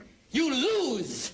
Good day, sir. 93.5 and 107.5. The Fan. Hey, welcome back to Taylor's Pub and Grill. We have a lot of new fans of Chelsea, of Taylor's Pub and Grill here. A lot of new fans. She was awesome. Hagen, Romy, me, JMV, Week 17, Larceny Bourbon Locks, Luna Azul Tequila Shots. I am back with you. Thank you for hanging out with us. Tomorrow is a Bud Light Blue Friday. Now, correct me if I'm wrong, Cam. Are you with me tomorrow, or is it Dev? Okay. We're at the Ale Emporium that's over near Geist tomorrow. Is that where I am? Believe so. I got to make sure. Ale Emporium, Bud Light Blue Friday tomorrow. Raiders Colts tickets to give away as we're rejoined by Chris Hagen of Fox 59. Big day for you. You just off? Hanging out? What? I'm working hard. You're working tonight? As usual. No, I'm off. You know, remember I was going to go from Atlanta to Birmingham and surprise my mom for Christmas. Haven't seen her on Christmas Eve or Christmas Day in like 20-something years. So I walk in the door. My mom looks at me, and you know your mom. You can tell. I could tell she knew I was coming. I said, "You knew I was coming, didn't you?" And she said, "Yeah." My sister-in-law told my mom I was coming. Surprise ruined. Yeah, and to quote, my mom said that my sister-in-law said to her, "I'm not supposed to tell you this, but Chris is coming tonight." Oh, okay. So I know my sister-in-law, I'm not going to name her, she can't hear this show, never been more furious on a Christmas Eve than that. Like, why would you do that? Legitimately furious, were you? Oh, I was furious. Oh. She wasn't there either when I found out.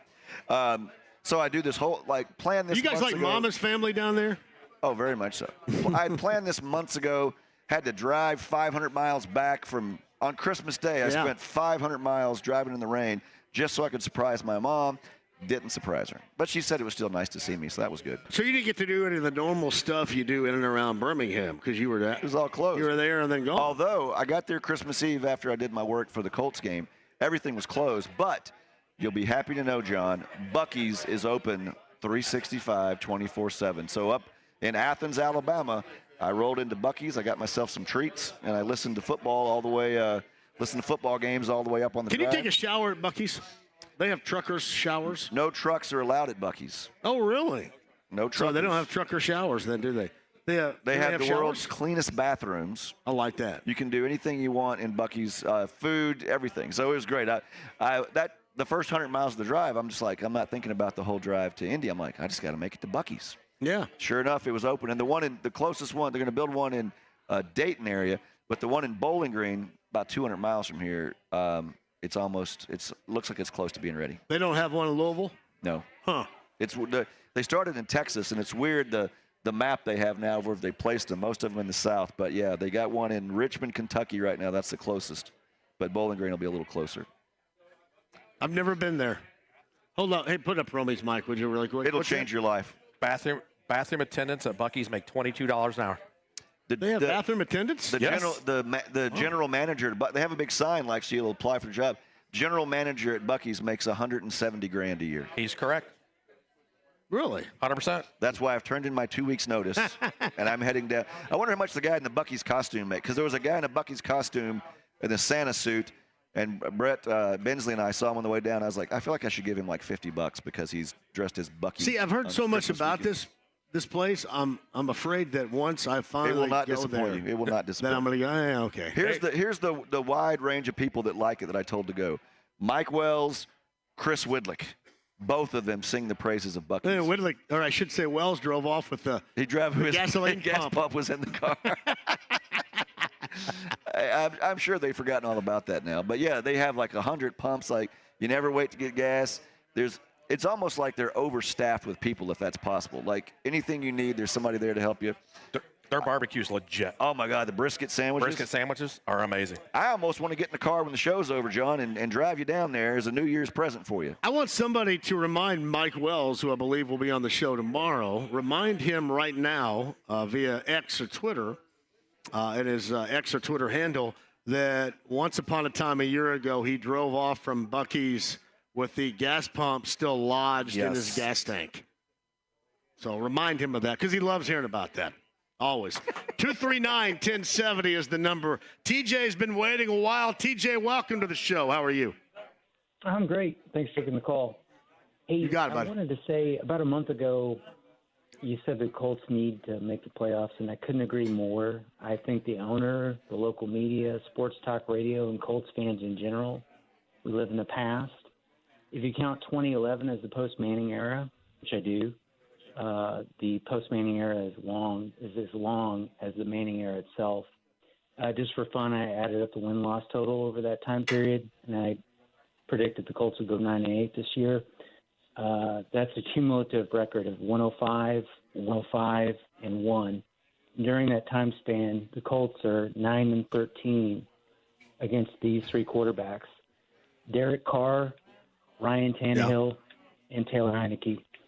I say Steichen needs to turn the page, and we need to get good. Hey, TJ, thank you for the call. Now, that's TJ's way of saying what I said at the beginning of the show. People around here should be sick and tired of just being losers because there has been whether you're talking about the Pacers or the Colts, you have been rotten with losing. You've been rotten with hopes and expectations being shattered in such a variety of ways and so commonly that I think people tend to forget what it's like to actually win and want to embrace that because they're already moving on to what you normally do when you lose. It is, but like you don't realize how fast the time goes by and how much time has passed since the post-Manning era. And he did a great deal of research on those numbers. He did. That was impressive. And, you know, they're showing other games up here now, some replays of other NFL games. And we talked about it earlier, how hard it is to get on top and stay on top and to have, Gardner Minshew was telling the guys this in the locker room in Atlanta, you can't take for granted a chance to be in the playoff discussion this late in the season. Look at teams like the Chargers with so much talent. Look at teams year in and year out that underperform. I mean, the Bills are busting their tail just trying to make it in. So just because you have this roster, you have the window for winning and losing, it's not like it was, in the Peyton Manning Colts days or the Tom Brady Patriot days. As you've seen, once those eras end, it's hard to get back to where you were. So attack this moment, get in the postseason. That's huge for the franchise and the fan base, which the last time the Colts were in the playoffs, John, the quarterback was Phillip Rivers, which seems like about 9 quarterbacks ago, but that's what it was. It's Chris Hagan of Fox 59 at JMV here. Taylor's Pub. Thursday, Larceny Bourbon Locks, Luna Azul Tequila Shots, and a tavern tour stop to end 2023 and a brand new list of locations for our tavern tours. Romy, I picked them all. Are you going to be able to announce at the end of the show where we're going in January? Robbie, you will, right? Oh, I got the whole year set. Yeah, everything's set in stone? Oh, absolutely. How many new places on there, do you know? 11. 11 new places. That's what the tavern tour stop's all about, Hagan. That's what 11 I like to hear. new places. Get out to see your people. Got to do that. All right, when in terms of winning and losing, and I had been brought up to me, you're too hard on this team. They got everything in front of them. This is not their year, but everything looks bright. Man, you can't count on that. That's why I just want to see any team, for example, whether we're talking about the Pacers in a similar situation or the Colts this year, take advantage of the situation that you're in. And I felt, in large part, they were nowhere near doing that in what we watched in Atlanta on Sunday. What's interesting about the Colts and Pacers this year, if they've had some super high moments and they've both had some super low moments. So trying to find some consistency and trying to feel like, right now you can't say for certain that the Pacers are a playoff team or the Colts. You want to get back to where, there was a time here when you just, okay, it's a foregone conclusion. Pacers are making the playoffs. Even when they transitioned from the Reggie to the Jermaine O'Neal years, you're like, they're always going to make the playoffs. The Colts are always going to make the playoffs, and that's not been the case. So if you have, if you're within 2 games reach of getting back in the postseason, you want to start a new streak of expecting, and I don't want to say demanding, but as a fan base saying, look, we're not going to settle for mediocrity. We expect and want to be in the postseason, and that's the standard. Purdue has been the lone consistent winner we've dealt with around here, and still the end of their seasons most of the time come with a tremendous trip in fall that Boilermaker fans need the demons exercised this year to that capacity. It goes back to what I always say about, don't yell at a coworker, don't be mean to somebody, because you can be nice to somebody for 1,000 days, and if you yell at them one day, you're just the guy that yelled at him. That's what. So all the good that Purdue has done, nobody remembers the number 1 rankings and the big wins. They just hanging on that one game. It wasn't your night. Upsets happen. Whatever. That's all these teams, unfortunately, have been labeled. All these great seasons that Purdue has had, that Matt Painter has stacked up, they're all kind of tainted because, but what did you do at the end? How did it end? And that's unfortunate. You got the Pacers on the road to Chicago. Pacers right now, you like the change of the starting lineup that Rick Carlisle made? I know one was because Bruce Brown is out, but I'm expecting that even when he comes back to be the case. You like that? Well, it was funny that Rick said, for the second game in a row, we held a team under 120 points, which was, when you're hanging your hat on that tells you there's an issue. To be first in the league in scoring and last in the league in scoring defense, it makes for exciting basketball, but it doesn't really help you one way or the other in the win-loss column. And so, you had they had lost 6 out of 7. Since that great run in the in-season tournament. They beat a garbage Detroit team that's lost 27 in a row, and then they did lose to a bad Washington team. So it had been some hard knocks. So, any kind of positivity you can get going is because of the lineup change, so be it. But, even Tyrese Halliburton post-game talking to Jeremiah Johnson was like, did you see that? We blocked out. We got a rebound. We blocked the shot. So that 8-0 run to seal the deal the other night gave them at least some type of idea that, hey, we can seal some things with defense when we need to.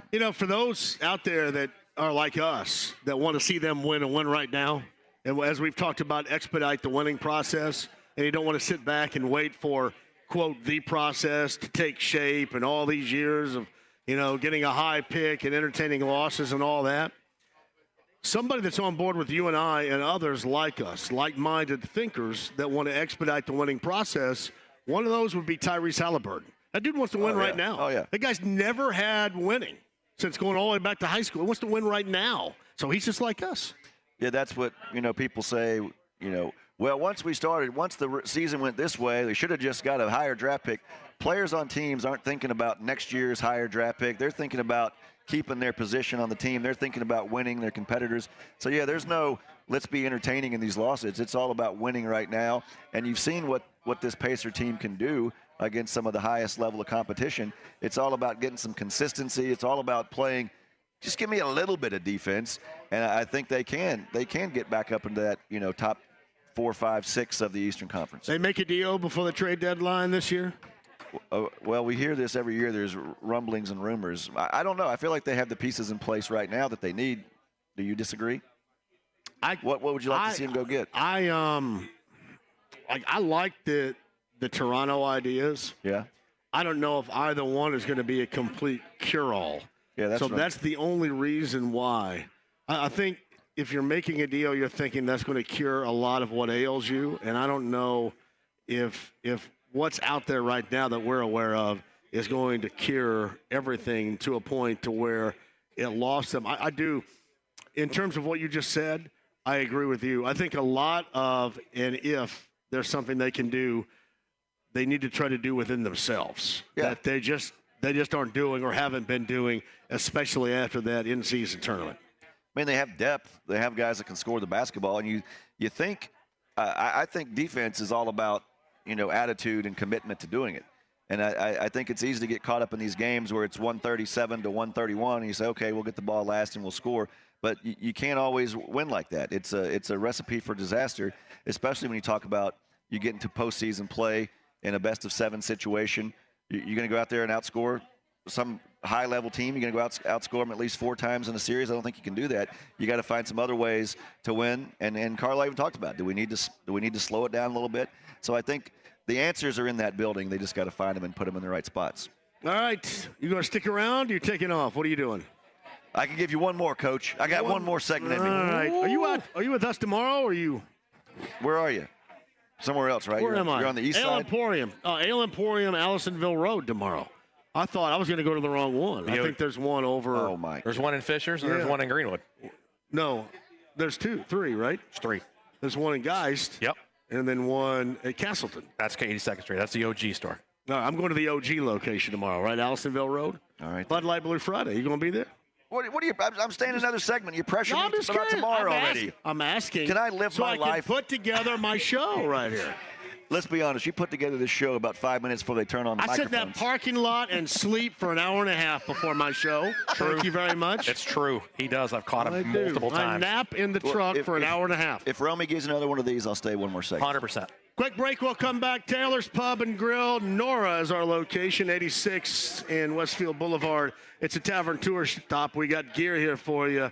And we also got a ton of conversation, too. And samples flowing as well from Romy with 93.5 and 107.5 The Fan. Ring in the new year with the ultimate timeless gift, a diamond.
The Ride with JMV. Attention, whoever you are, this channel is reserved for emergency calls only. Lady, do I sound like I'm ordering a pizza? 93.5 and 107.5. The Fan. Thank you for joining us. James back at the studio. Taylor's Pub and Grill. We're in Nora today. An accommodation for you. In Week 17, Larceny Bourbon Locks, Luna Azul Tequila Shots, and a Tavern Tour stop. Romy is in for our betting analyst, Brent Holverson. And we'll fire that back up with Romy coming up in a bit. He's got to tell us our January Tavern Tour stop is coming up. Another year of those. My man Derek's in the house over there. I see Paul. I see Music Mac. It's a good group right there. JMV at 1075thefan.com. JMV, if Buc-ee's is supposed to open in Huber Heights, Ohio, Dayton, just off of I-70 in 2024, at least 74,000 square feet, 120 gas pumps. It will be one of the biggest stores that they have. It's a little bit over 110 miles from Indy. That's a road trip from Rob Roy Lloyd in Broad Ripple, Chris Hagan. Let's go. Pack up the bus. Why are they so big? Why is it necessary? Because everything's bigger in Texas, John. Buc-ee's. We're going to go. That's going to open in 2024. That's awesome. I was at the media day at the there was availability for last year's Indy 500, so obviously it was in May. And one of the PR ladies for one of the teams came up and tapped me on the shoulder. She goes, "You're not going to believe this." And I'm like, "Oh, we got a driver chat." Like, oh, yeah. What? They're going to build a Buc-ee's outside Dayton. I was like, yes. Everybody's looking like, what's Hagan so excited about? And so the word, the buzz. If there was one thing that needed to be built that we don't have around here right now, would that be the first thing? Oh, yeah, that's it. They don't ever put them like right in the middle of a city. It's always kind of a little bit outside of one. So, I mean, I would say somewhere around like the Greenwood exit would be awesome. Somewhere Greenfield, anything with the word green in it, Plainfield, somewhere like that's where they would build one. But I think there's some kind of knockoff of Buc-ee's that's out of Illinois, and they only have like 3 of their versions. I think they're building one in Whitestown. I remember hearing it on the news or something. But they kind of stole the idea. They have some other kind of character. He's not a beaver. He's some kind of other animal. I haven't really done much research, as you can tell. Yeah. But I groundhog. I feel He's got like a groundhog instead of a beaver. I feel like that will mean possum. That might scare off Buc-ee's from coming up here. If there's already something, a knockoff, or maybe Buc-ee's builds one across the street and says, "Guess what, buddy? We're the real deal." A little knockoff, huh? Well, 30 years from now, when there's Buc-ee's from coast to coast, and I'm in a nursing home somewhere, people will say, "That old Chris Hagan used to talk about these, and now they're everywhere." Speaking of that old Chris Hagan, yeah, you're in the Indianapolis Star. Did Dana do a story on Chris Hagan? Yeah, it was like when, when 60 Minutes calls and says they want to do an interview, like the first thing you do, you get scared. Yeah. So, yeah, they wanted to do an interview, and I go, "Why?" And they said, "We're going to do a story." And then I said, "Why?" And then I said, "Who's going to read this?" Now, I know Wells read the story. You never seemed to read the story. Doesn't seem like you wanted to learn more about I haven't read. I thought I knew everything about your good friend. I could have added some stuff in there if they would have called me. Yeah, I was. There's some good stuff I could have added. She wanted to talk to some of my coworkers, and I said, "Can I have a briefing with them before you talk?" No, I was. How many stories do I know that you would not want me to add? Probably. Let's see, at least a couple dozen. Yeah. Well, that's the truth. That's the thing. That's the thing about everybody. You only know what people tell you about themselves. How much do you really know somebody? That's my deep question. I haven't said absolutely everything, but I pretty much end up like right now. I can tell them. I've been telling people inside the lounge via YouTube Live. I asked them, "Can you guys tell that I have herpes?" And they can't. We haven't shaken hands today, have we? Okay, good. Well, I stopped by Estee Lauder to get some cover up because I tried this. I felt a cold sore. I call them herpes. My God. And I tell people I have STDs and stuff, but I call them herpes. And I felt one coming on, and somebody had told me if you feel it coming on, get a bottle of rubbing alcohol and hold it up against it, and then it will stop it from continuing.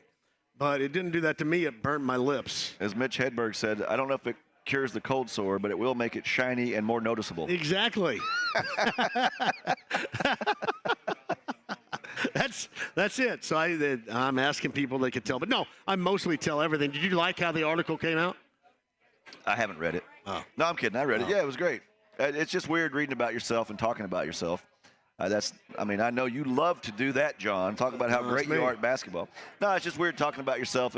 But I've heard from a bunch of people I haven't heard from in forever that have read it and said nice things. So yeah, I don't know. I still don't know why they did an article on me, but I've been glad to hear from a bunch of people that liked it. Hey, the super dentist, Brad Salmons, my dentist tells me that I can come see him and he will laser it off. Can you laser off all my STDs? Could you laser off my entire face and give me a new one? Laser off. You can laser off my nose, too, because I'm sick of that. Thank you, Super Dentist. That's Brad Salmons down in Greenwood, everybody. Quick break. There's the lovely Sarah over there. Look at Sarah. There's Sarah. Quick break. We'll come back. Taylor's Pub and Grill in Nora, Larceny Bourbon Log Saloon, Azul Tequila Shots, Tavern Tour Stop. Hagen's here. Mike Chappell, Andrew Catalod still to come in the 5 o'clock hour. 93.5, 107.5 The Fan. Want to cut heating bills without cutting comfort? Lower utility costs and enjoy warm.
The band back together.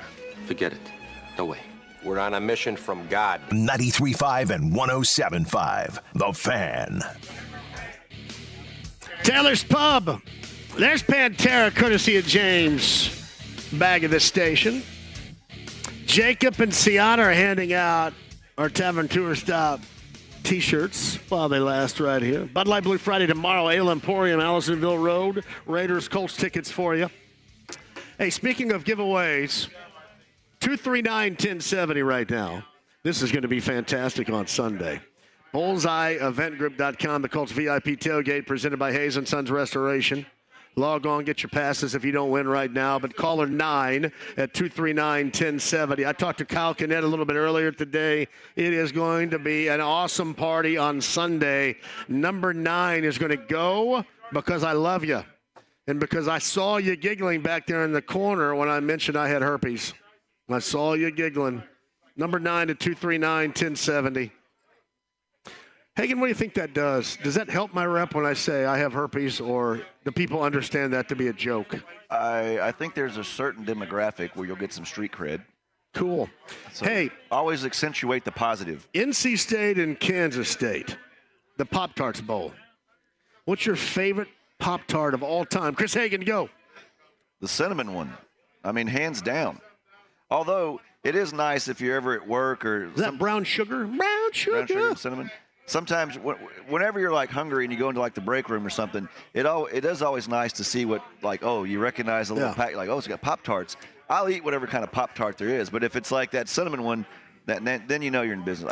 The only fruity one I like the cherry flavor. I like strawberry one, and I could do. I think they discontinued the Dutch apple, not Dutch oven. They discontinued the Dutch oven flavor. It was not a big seller. But no, Cam even laughed at that one some right of them there. didn't have. I like the ones that had the frosting on it, but then you'd put it in the. If you left it in the toaster too long, you got a lot of trouble. That'd have melted. Only you got to be psychotic to put your Pop-Tart in a toaster. You do. Only psychos do that. Did you not see the Pop-Tart Bowl trophy? It's made to look like nobody out there. More people don't put them. They just eat them. Yes, right out of the package. What kind of animal There's nobody out there anymore that puts the damn Pop-Tart in the toaster. All right, let me ask you this: if there's some apple pie at the holiday table, do you eat that? Would you prefer to have it room temperature, cold, or room temperature? Heat it up. I don't want apple pie heated up. You got to heat it up. Put ice cream. Oh, come on, man. No. I think the people out there listening will speak. Put some Cool Whip on there. Cool Whip. Anything with a fruit in it, like a pie or Pop-Tart, much better heated up than cold or room temperature. I'm just going to tell you right now. I will guarantee you right now, everybody log on at JMV 1070. Mention Chris. What's your Twitter account too? I don't know. At Chris Hagan Indy. Put us both in there. How many of you out there forego a toaster with your Pop-Tart? Meaning you don't utilize the toaster with the Pop-Tart. Nobody does. You buy all those in all those Buc-ee's locations, and wait a minute, let me find a toaster. Let me go out in my car and get my toaster. That's like eating pizza that hadn't been cooked yet. Come on now. By the way, I won't eat cold pizza either. It's got to be reheated. You can't eat refrigerated pizza. All right. What kind of barbarian are you? Get on Twitter and you let us know about that. By the way, the favorite discontinued of all time, chocolate vanilla cream, is an absolute joy. Pop-Tart flavor. Pop-Tart flavor. Maybe cookies and cream may be close to it. Are you trying to get a sponsorship endorsement with Pop-Tarts? What are you doing? Look what I did for Win Schuler's cheese and the spreadability. Yeah. Shocking. That was the first time you mentioned believe that? That's the first time you mentioned the cheese. I know it. You know, John doesn't do endorsements for cheap. And here he is over there going, the deliciousness of the Pop-Tart doesn't even need a toaster. Can you believe what I did for Win Schuler? I can't even go in a grocery store anymore without somebody saying, hey, I just got your cheese. Wow. Okay, then. Speaking of his herpes. Yes, chocolate vanilla cream, by the way. Wild berry. What do you got? Wild berry? Wild berry is always your favorite discontinued over there? You said Dutch apple. No? No. I don't keep track of you like some weirdo. I know about like 4 Pop-Tarts. I don't know about the discontinued line of Pop-Tarts. Boston cream That pie. was one too? Boston cream pie. Wow. Do you melt butter on top of it? Do you melt butter on yours? Melt? On top of a Pop-Tart? I take it right once your Pop-Tart comes out, the package and eat that son of a gun, man. I'm leaving this show. What kind of melted weird anything things on there? you people are doing with your Pop-Tarts? Hey, again, caller 9's going to go. I got more chance for you to go to Bullseye coming up on Sunday in a second. Andy Moore, Automotive Group Hotline. I know this. He's not putting here in Beach Grove his Pop-Tart in the toaster. Mike Chappell of CBS 4 and Fox 59. Hello, Mike. How are you? Hi, guys. This can only go up after we've talked about Pop-Tarts, Boston cream pies, and herpes. So I will add things to this interview. Clip that right now because that's going to be a re-entry for Chap for years to come. Is that how right there? That's what you guys kind of do to vote on Emmys, right? Yeah. Count me in with Boston cream pies. I'm a big guy on that. Oh, Chap, do you put your Pop-Tarts in a toaster or no? I'm not a Pop-Tart guy, so no, but I would not because they're going to melt, idiot. I say that affectionately. Thank you, Chap. I love you. Hey, Mike, I want to go back to Sunday and then kind of equate that to where we are right now. Obviously, Michael Pittman Jr. was a huge loss. Not having Braden Smith is big. However, it was so much more on Sunday that needs to be corrected and much better on Sunday. But Braden Smith, Michael Pittman Jr., what's your feeling on their participation as it stands right now for Sunday? And again, this is just speculation. I think Braden Smith plays, although he's missed, a month. And, oh, by the way, you got Max Crosby coming to town. Pittman, I don't know. We went through this last week. We talked to him Friday after he went through the protocol and was cleared. And then the stuff popped up again, whatever the symptoms were.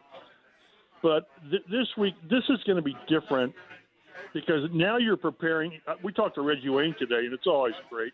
But now they're preparing this week to not have him, and then maybe you get to Saturday and you have him, as opposed to last week you're preparing that you thought you were going to have him because he cleared protocol, and then all of a sudden you didn't have him. So it's much better this way. But he is.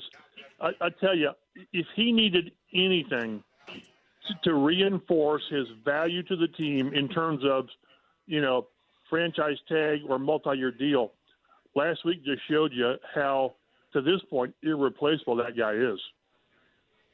Chappie, you mentioned Crosby. I mean, it sounds so simplistic, but the dominoes fall the way they do. And if you can't protect any quarterback, but especially if you can't protect Minshew, that's when things go south quickly, isn't it? Well, yeah. What was it, 6 sacks last week? And yeah, there is like 3 or 4 guys in the league that simply look unblockable. Myles Garrett and maybe Boses when they're healthy. And this guy, I mean, goodness gracious, he's strong against the run, but you make your money by disrupting sacks, pressures, and forced fumbles, and you simply have to account for him. And they didn't do a great job on Myles Garrett until later. And if you're not careful, this one guy can wreck a game. Back, what J.J. Watt used to do, and they did a good job this year on T.J. Watt, but you can't let one guy wreck your game, and he certainly can do that if you're not, if you don't leave help in with the right tackle or wherever he's lined up. So you got to know where the guy is every play. When the Colts were 3-5 and we knew that Richardson was done for the season, could you have foreseen that we'd be sitting here with 2 weeks to go in the season, and here they are, basically having in their hands what's going to be their postseason fate? No, and again, that's why it's funny you watch social media, which you do at your own peril nowadays. But people are, look at the Atlanta game and the Cincinnati game. This is who they are. They're not very good. They're flawed, and yada yada. But the problem, this is a problem the Colts created, which is a good problem because all of a sudden they've overcome so much, losing a quarterback and Jonathan Taylor's, in and out and all this stuff, and Braden Smith and other guys. But here they are, and they don't need to apologize to anybody for anything. Here they are, win 2 games, and you're virtually assured 99.9% you're going to make it regardless what else happens.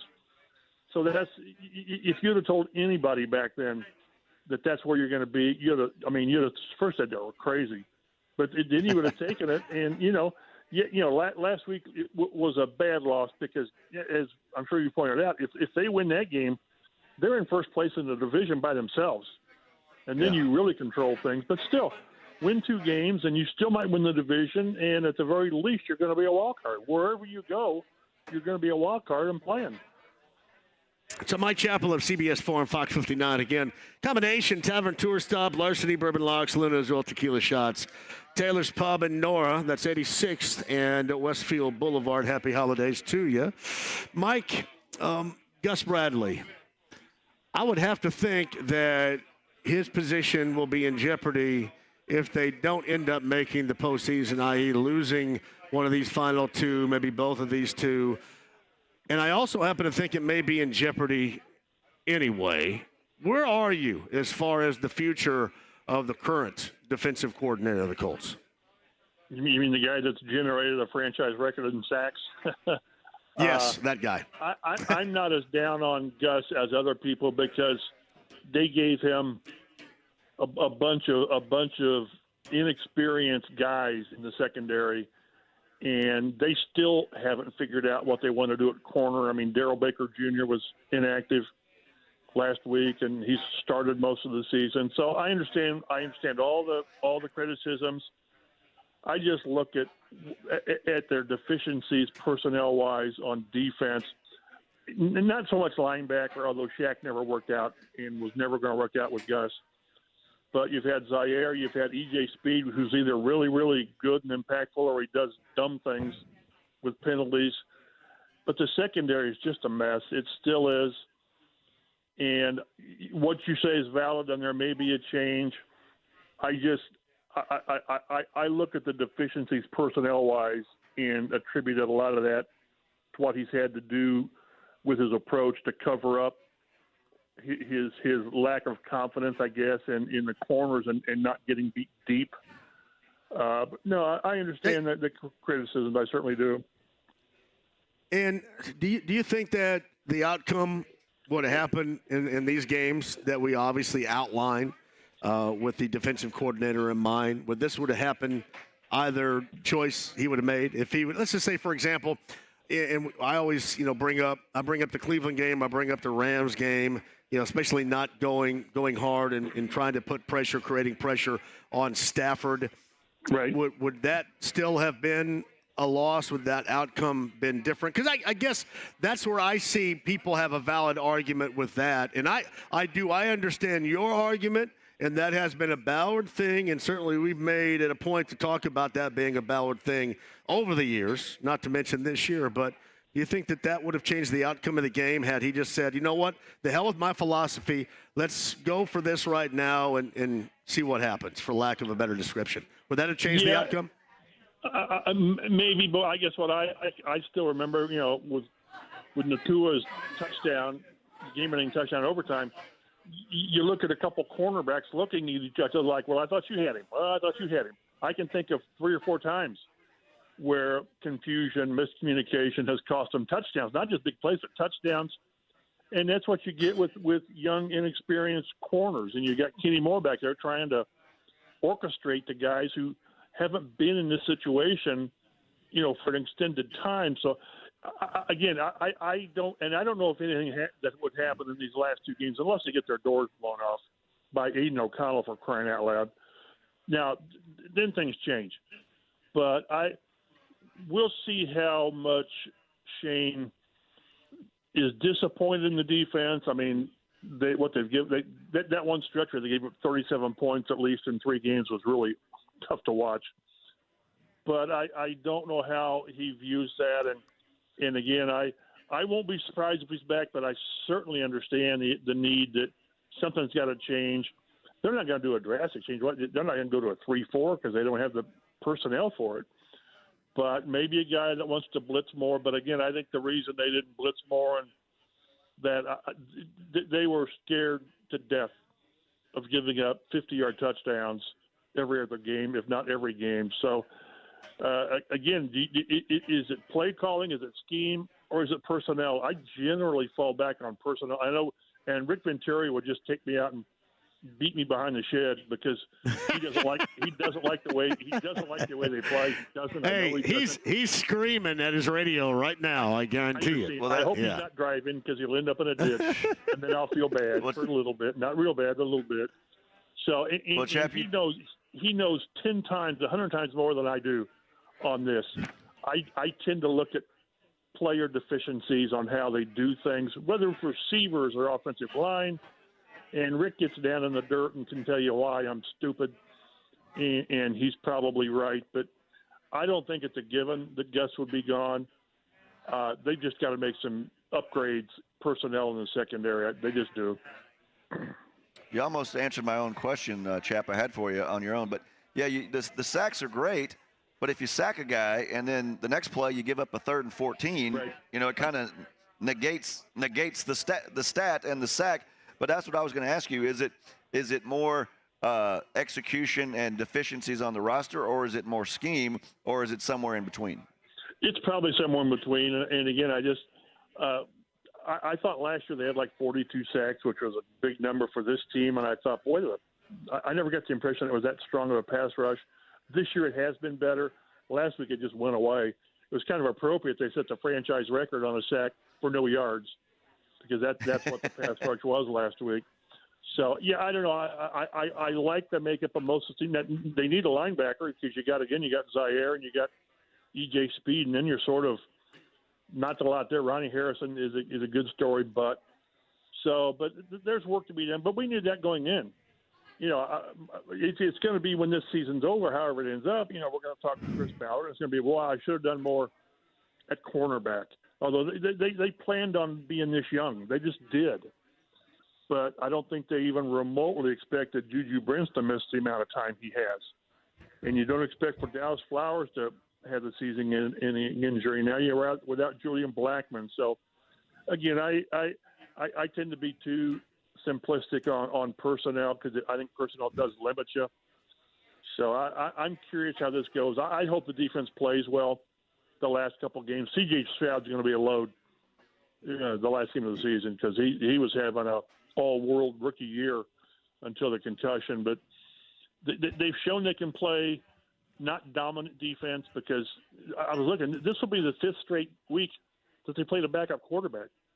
You should really dominate that. You just should.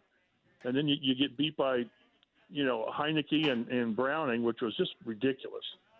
So the defense isn't good enough. Needs to get better. And, is that Gus or is it the personnel? That's for brighter minds than me, and there's a lot of those brighter minds out there. Well, these two are not brighter minds than you that you're talking to, Chap, so you can take solace you in guys that. were talking Pop-Tarts and herpes, for crying out loud. Hey, it's a Thursday in Indy. 3 hours is a long time. 3 hours is a long time. And going back, let's not forget about losing Isaiah Rodgers way back at the beginning of all this. That's what I'm saying.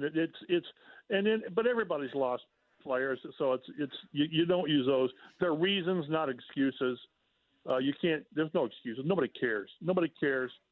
The Jets lost Aaron Rodgers.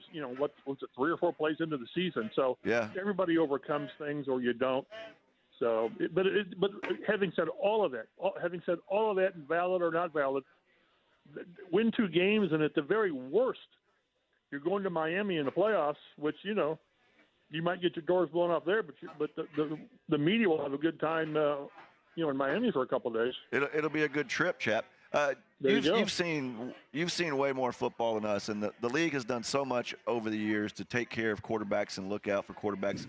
Can you remember a year when so many of these faces of the franchise have gone down for, if not the entire season, but for extended points of the season? No, it's been like 7 or 8 season-ending injuries, and again, Rodgers was 3rd or 4th play. And his was so different from Richardson, because Richardson got, driven in the ground. And it just – I hope this doesn't mean that the league's going to do more to protect quarterbacks. I'm not sure what more you can do other than just say you can't hit them. Red jersey for everybody, yeah. Yeah, I know. And if it does increase the importance, it should, of you better have a good backup. And let's see what the Colts do in the offseason.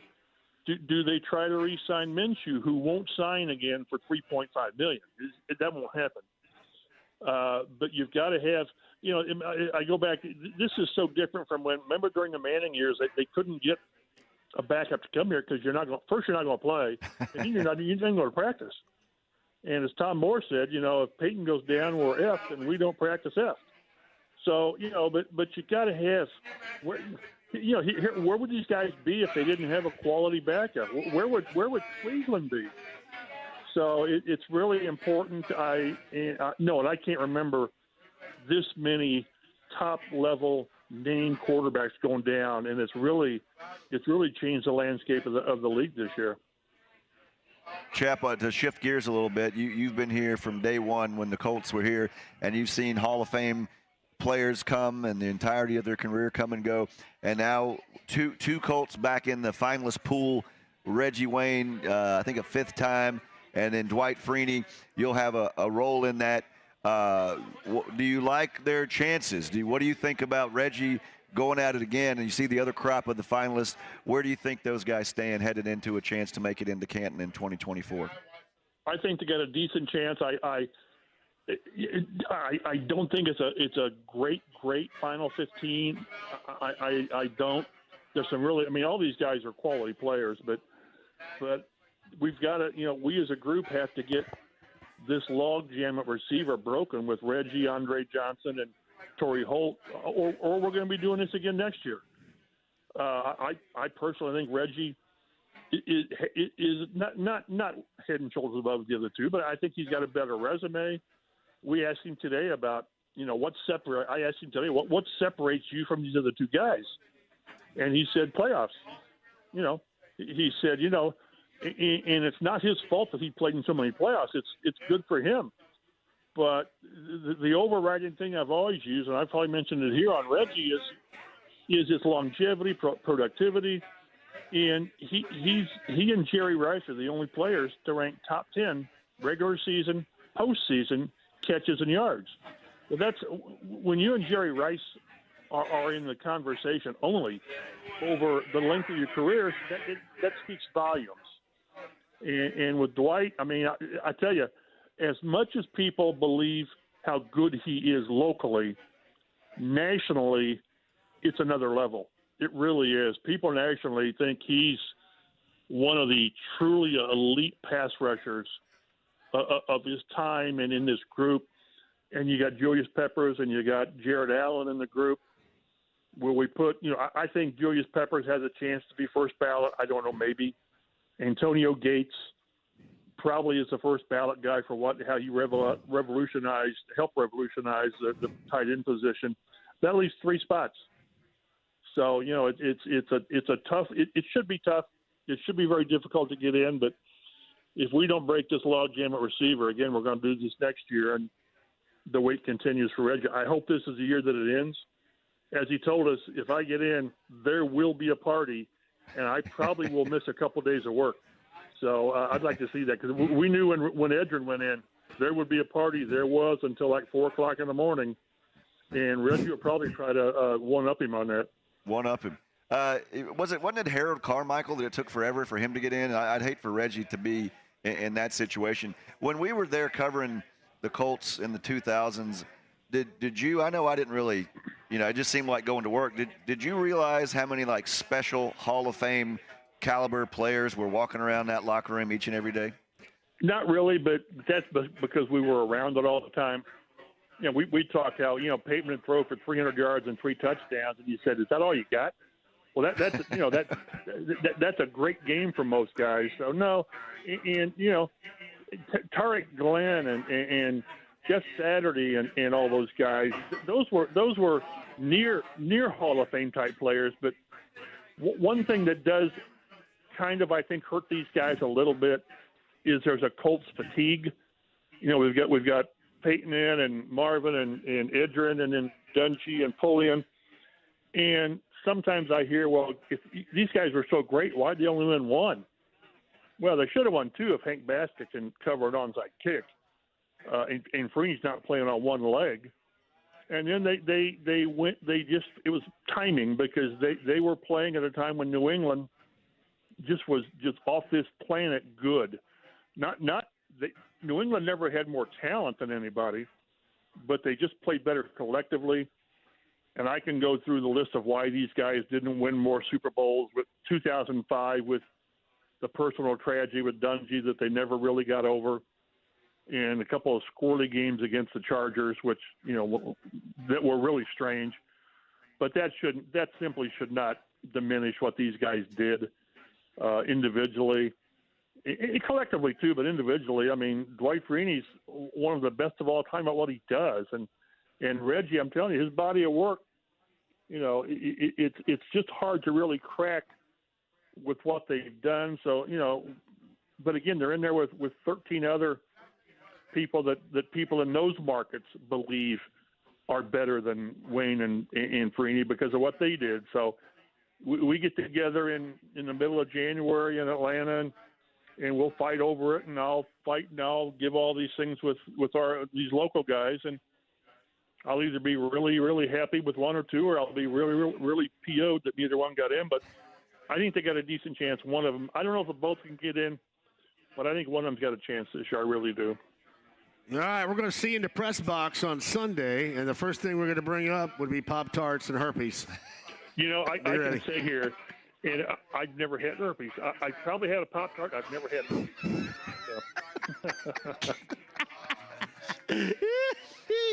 Hey, Chap, real quick, one of those playoff losses, the punter for the Chargers was the MVP. Literally. Yeah. He kept pinning him inside the 5-yard line. It was unbelievable. It was an all-world hunting exhibition. Yep. That's NFL, though. That's playoff football. Yeah, it is. That's right. It's one and done. Mike, we'll see you in that press box for that incredible conversation on Sunday. Have a great weekend. Happy holidays to you, buddy. You too, guys. See you later.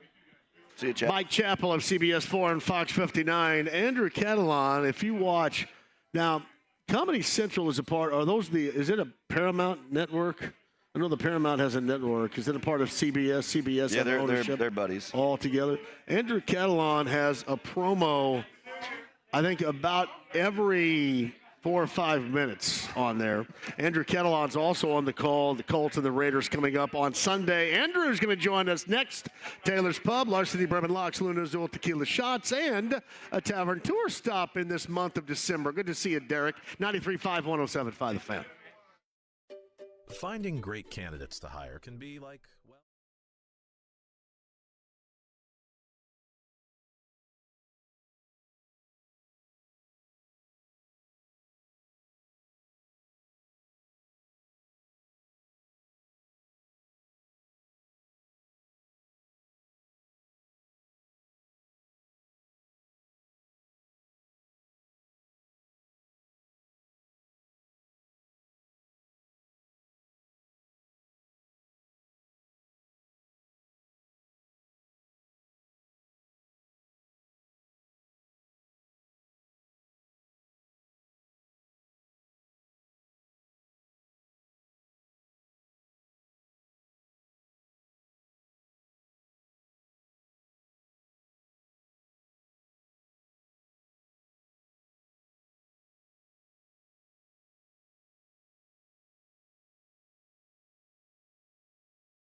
Homeboy, my rotten soldier. He's my sweet cheese, my good time boy. 93.5 and 107.5. The Fan.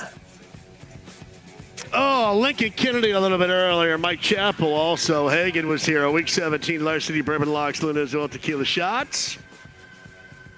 Did that Tavern Tour stop?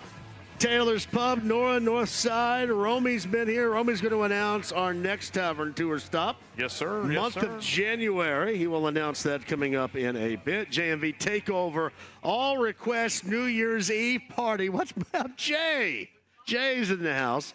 That is coming up on Sunday night, 6 until, I was just going back and forth with Cam about how long I'm going to go. I'll go well past midnight. I think last year I went to somewhere around 2 a.m., something like that. All requests, 70s, 80s, and 90s, and then some for you coming up on Sunday. The return of the nationwide all request JMV Takeover again on Sunday for New Year's Eve. That'll be after the matchup at Lucas Oil Stadium, Raiders and the Colts. And on the call of that for CBS, we're joined now on the Andy Moore Automotive Group hotline by Andrew Catalan. Andrew, thank you very much. How you doing? Yeah, it's good to be back. Happy New Year. I have been sick for the past 2 days, and I'm drinking off the sickness today in fine fashion, fine form. But I watched 20 episodes of Seinfeld yesterday, and you have a promo running on Comedy Central in every episode. Well done. You know, I think I watched the same amount yesterday on Comedy Central as well. Not because I wanted to see myself, but because I'm a huge Seinfeld fan. But, yeah, I did teamed up with Comedy Central this month, and I've gotten a lot of texts about it. Basically, I was on the whole month of December, and I think a lot of people are ready for the calendar to turn to January, so they don't have to see me anymore. I saw you every break, it seemed, from the time Poppy peed the first time on the couch. Yeah, yep. To all the way to the start of the David Putty era. It was a long time. Well done. Yeah. Well, we taped all that in November, and they said they were going to run it a lot, and they weren't lying. So, I'm kind of sick of myself, but I got to see myself to watch Seinfeld. So it's kind of a catch-22. Nah, man. No, that's cool, though. If you would have told yourself when Seinfeld was on its first run of the 90s that one of these days I'm going to be in a promo on every break of every episode of Seinfeld, you'd have been open to that, I'm assuming, right?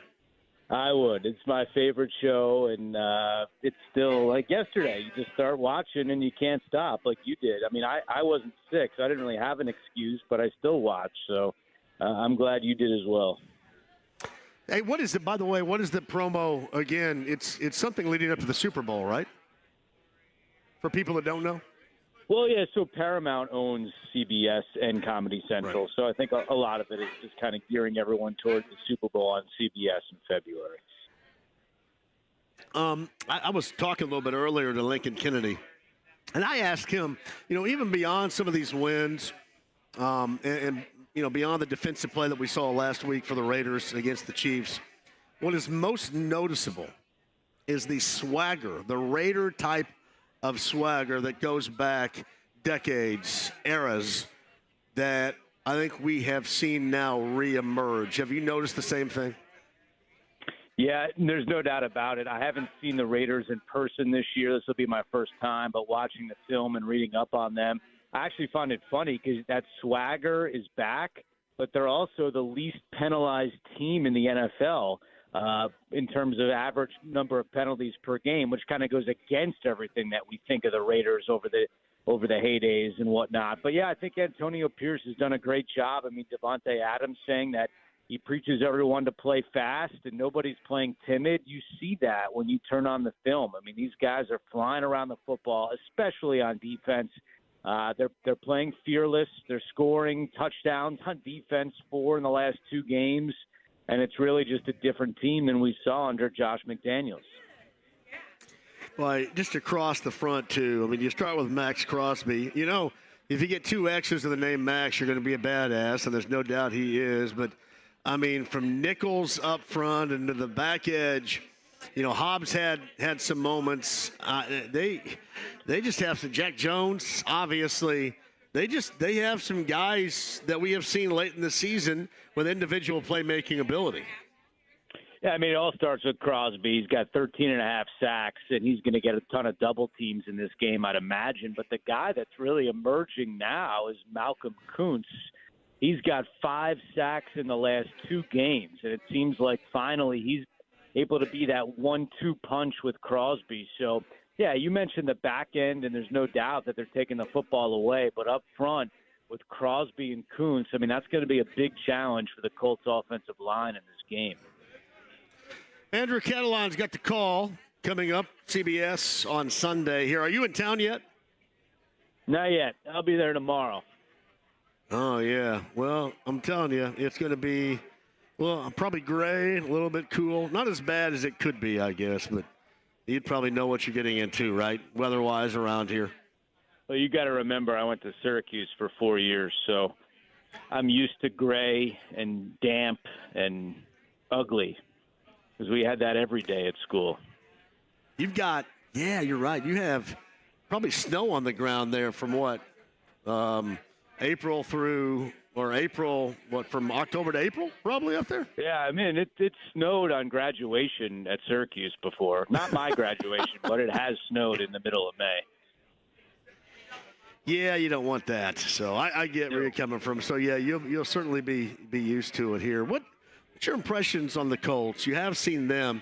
My description has been a roller coaster ride because you'll get that impressive performance you got a couple of Saturdays ago against Pittsburgh, especially in the second half, where I felt that offense, simply put, with that personnel we're talking about on the field then, just couldn't play any better than that.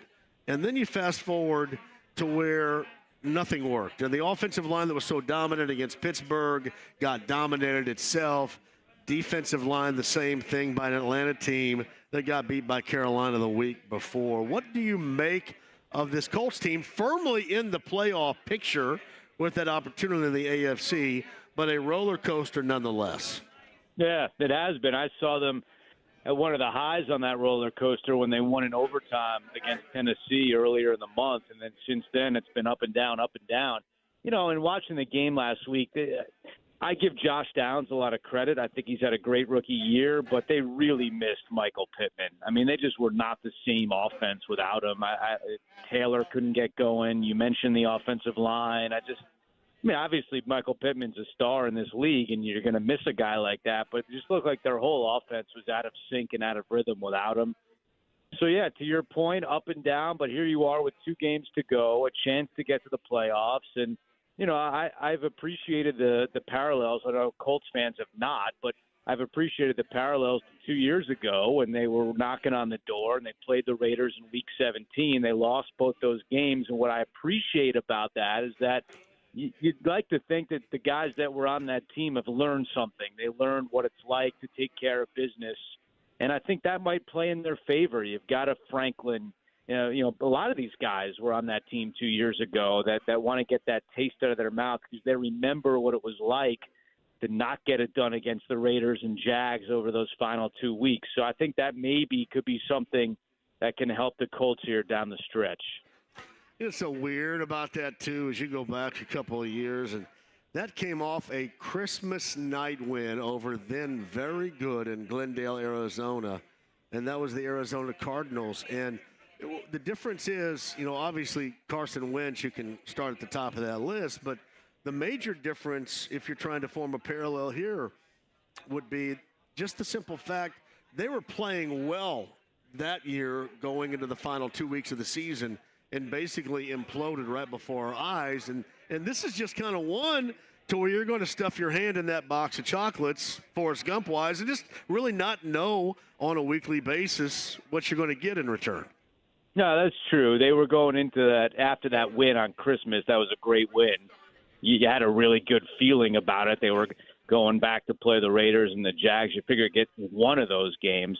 Little different here, not playing as well as they were coming off that win against the Cardinals, certainly in Atlanta last week. But, yeah, I just feel like, you know, when they're playing a good, clean game, they're tough to beat. We've seen that. I mean, they have won 5 of the last 7. It hasn't been the easiest path to that road, but you know, I think Shane Steichen's done a really good job. I was really impressed when I saw him, you know, with my own eyes against Tennessee early December. And I know the Titans are not having a great year, but those two teams don't like each other. It's always hard fought. Titans played well that day. I just feel like if their Colts are capable of playing a game where, they can get Pittman if he plays and Taylor going and fifth most sacks on defense, if they can play their game, they should win one, if not both of these games coming home. Andrew Catalan of CBS, along with Matt Ryan, Tiki Barber, and A.J. Ross had the call with the Raiders and the Colts. You can check it out, obviously, CBS 4 coming up on Sunday from Lucas Oil Stadium. In the past month, maybe month and a half, but more like a month, how often have you called the game involving one, if not two, backup quarterbacks as starters? Oh, man, I'd have to think about that, but there's so many of them this year. I don't know. Let me take a look. Let's see. I had Indy, Tennessee, which was Minshew and Levis. I had Denver and the Chargers, and that was the game that Herbert got hurt, so I did see Easton stick. Okay. And I did the Bucks and Packers. Both guys were in there. But then Christmas Eve, I had Seattle, Tennessee, so I guess you'd count Tannehill as the backup for that game because Levis didn't play. So, yeah, it's all over the map this year. And I think Gardner's done a really good job. I mean, I know he's not lights out, but he's played pretty good football here. He's given the Colts a chance. We talked about this the last time that I was on your show about how nobody thought the beginning of this year, and then Richardson gets hurt, the Colts would be in this position. I think that Gardner has really held his own, done a nice job, and he's put him in position to get in. It's funny, you think about both these offenses, and the first thing that comes to mind with them both is if their quarterback doesn't make a number of mistakes, then they can win.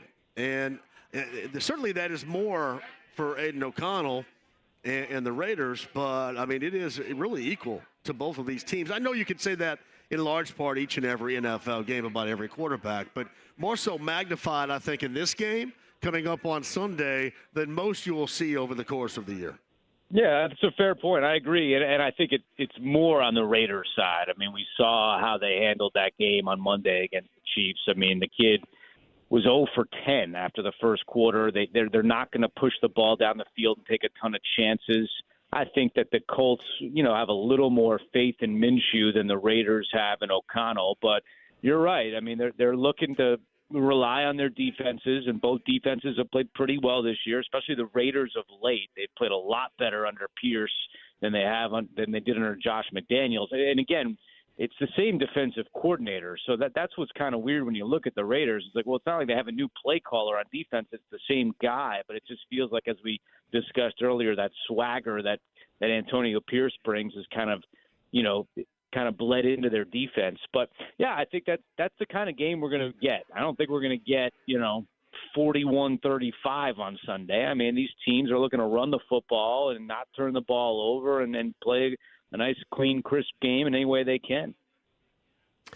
So Andrew Catalan again, CBS got you, along with Matt Ryan, Tiki Barber, A.J. Ross. You like working? I think I may have asked you this in lighter terms the last time you were on, because of Matt Ryan and being a part of it as he was here a year ago. But you like working with, the three people in the booth and, having A.J. obviously on the sideline? Yeah. I mean, I've loved working with Matt and Tiki. I've been really impressed with Matt. I mean, just fresh off the field, he knows so many of the players, so many of the concepts. He sees the game really well. I mean, he didn't go to broadcasting school. He went to school to play football. And just to walk off the field and into the booth, I think he's done a heck of a job.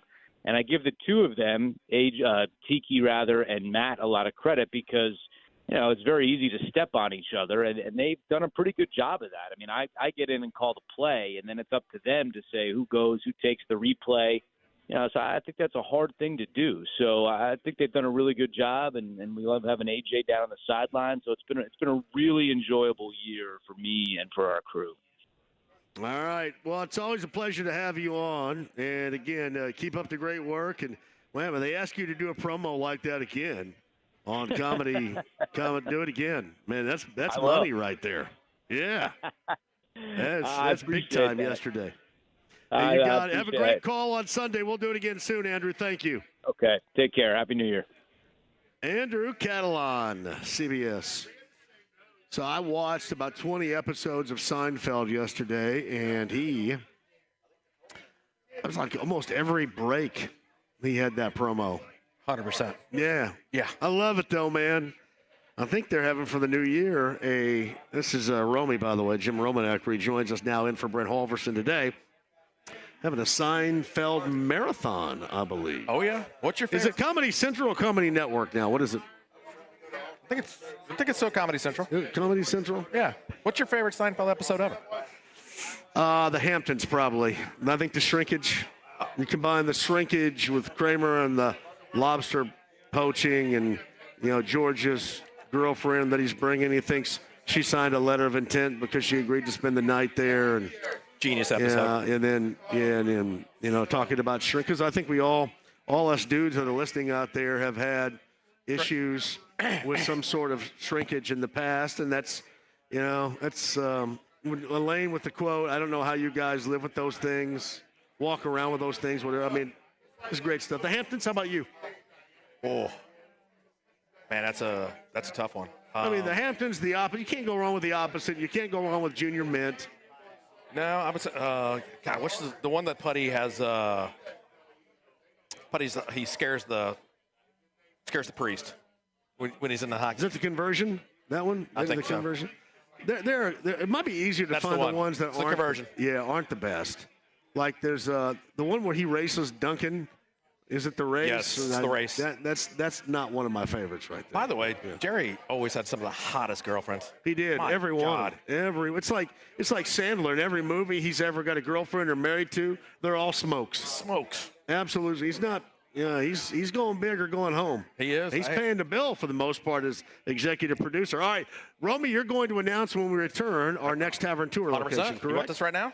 We'll do it on the other side. We'll tease it, okay? We'll tease it. Hey, by the way, too, as we go to break here, are you ready, James? 239-1070. Number 9 is going to go to the Bullseye Event Center, bullseyeeventgroup.com, Colts VIP Tailgate. Presented by Hayes & Sons Restoration. All you can eat, all you can drink. Number 9 at 239-1070. When the doors open at 10 a.m. on Sunday, you can be in line and ready to get in. All you can eat, all you can drink before the Raiders-Colts game on Sunday. Number 9, you're a winner. 93.5, 107.5 The Fan. Hey, it's Dan Dockage here. I have been on the Affinity Whole Health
Give him your wallet.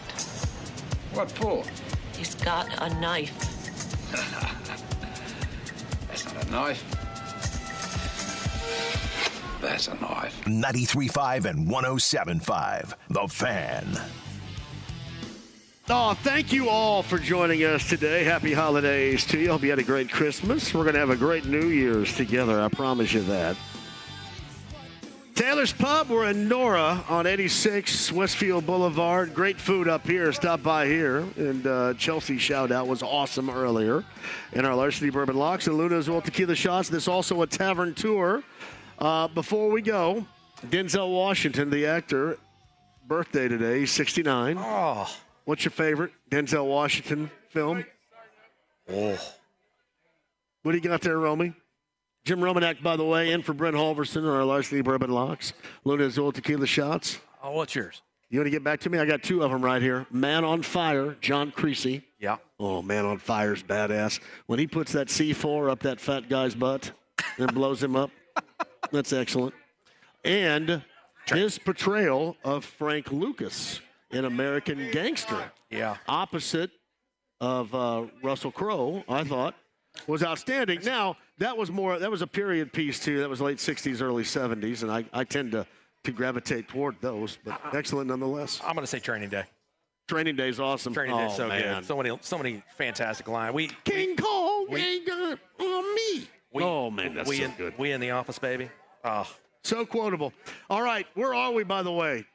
Coming up next week, and then Tavern Tour stop in January, Romy. Next week, we're going to be Crafters Pizza and Draft House, 2430 East 146th Street in Carmel. Who's waiting for us at Crafters? Well, that'd be Brian Hall. Shout out to Brian Hall at Crafters. We're coming. That's always, we've been there before. Great crowd. Fantastic. Over in Carmel at Crafters. That's next Thursday. And we start a new year of Tavern Tour stops in January. Where is our first location? First one, I believe first one is Manly's Irish Mutt.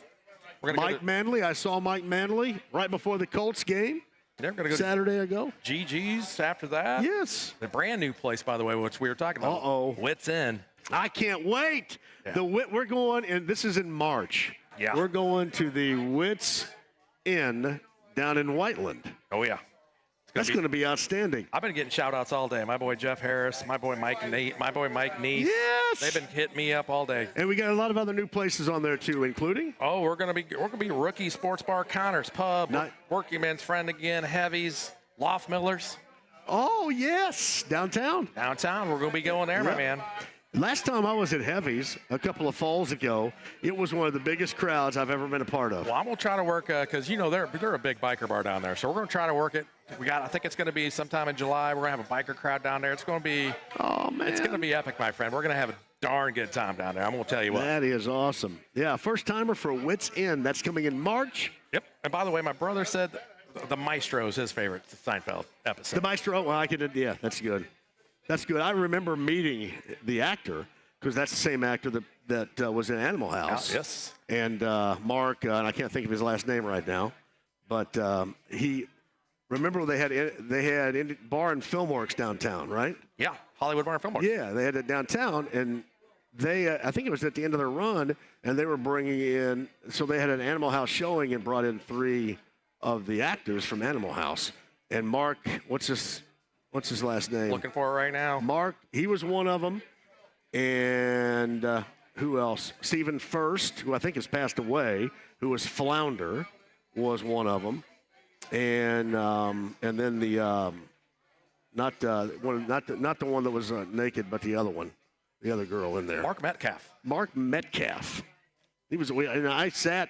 They came into 13 on a Saturday morning when I was doing Weekend Sunrise, and we sat and talked about the Maestro and talked about Twisted Sister. He's in that video with Dee Snider.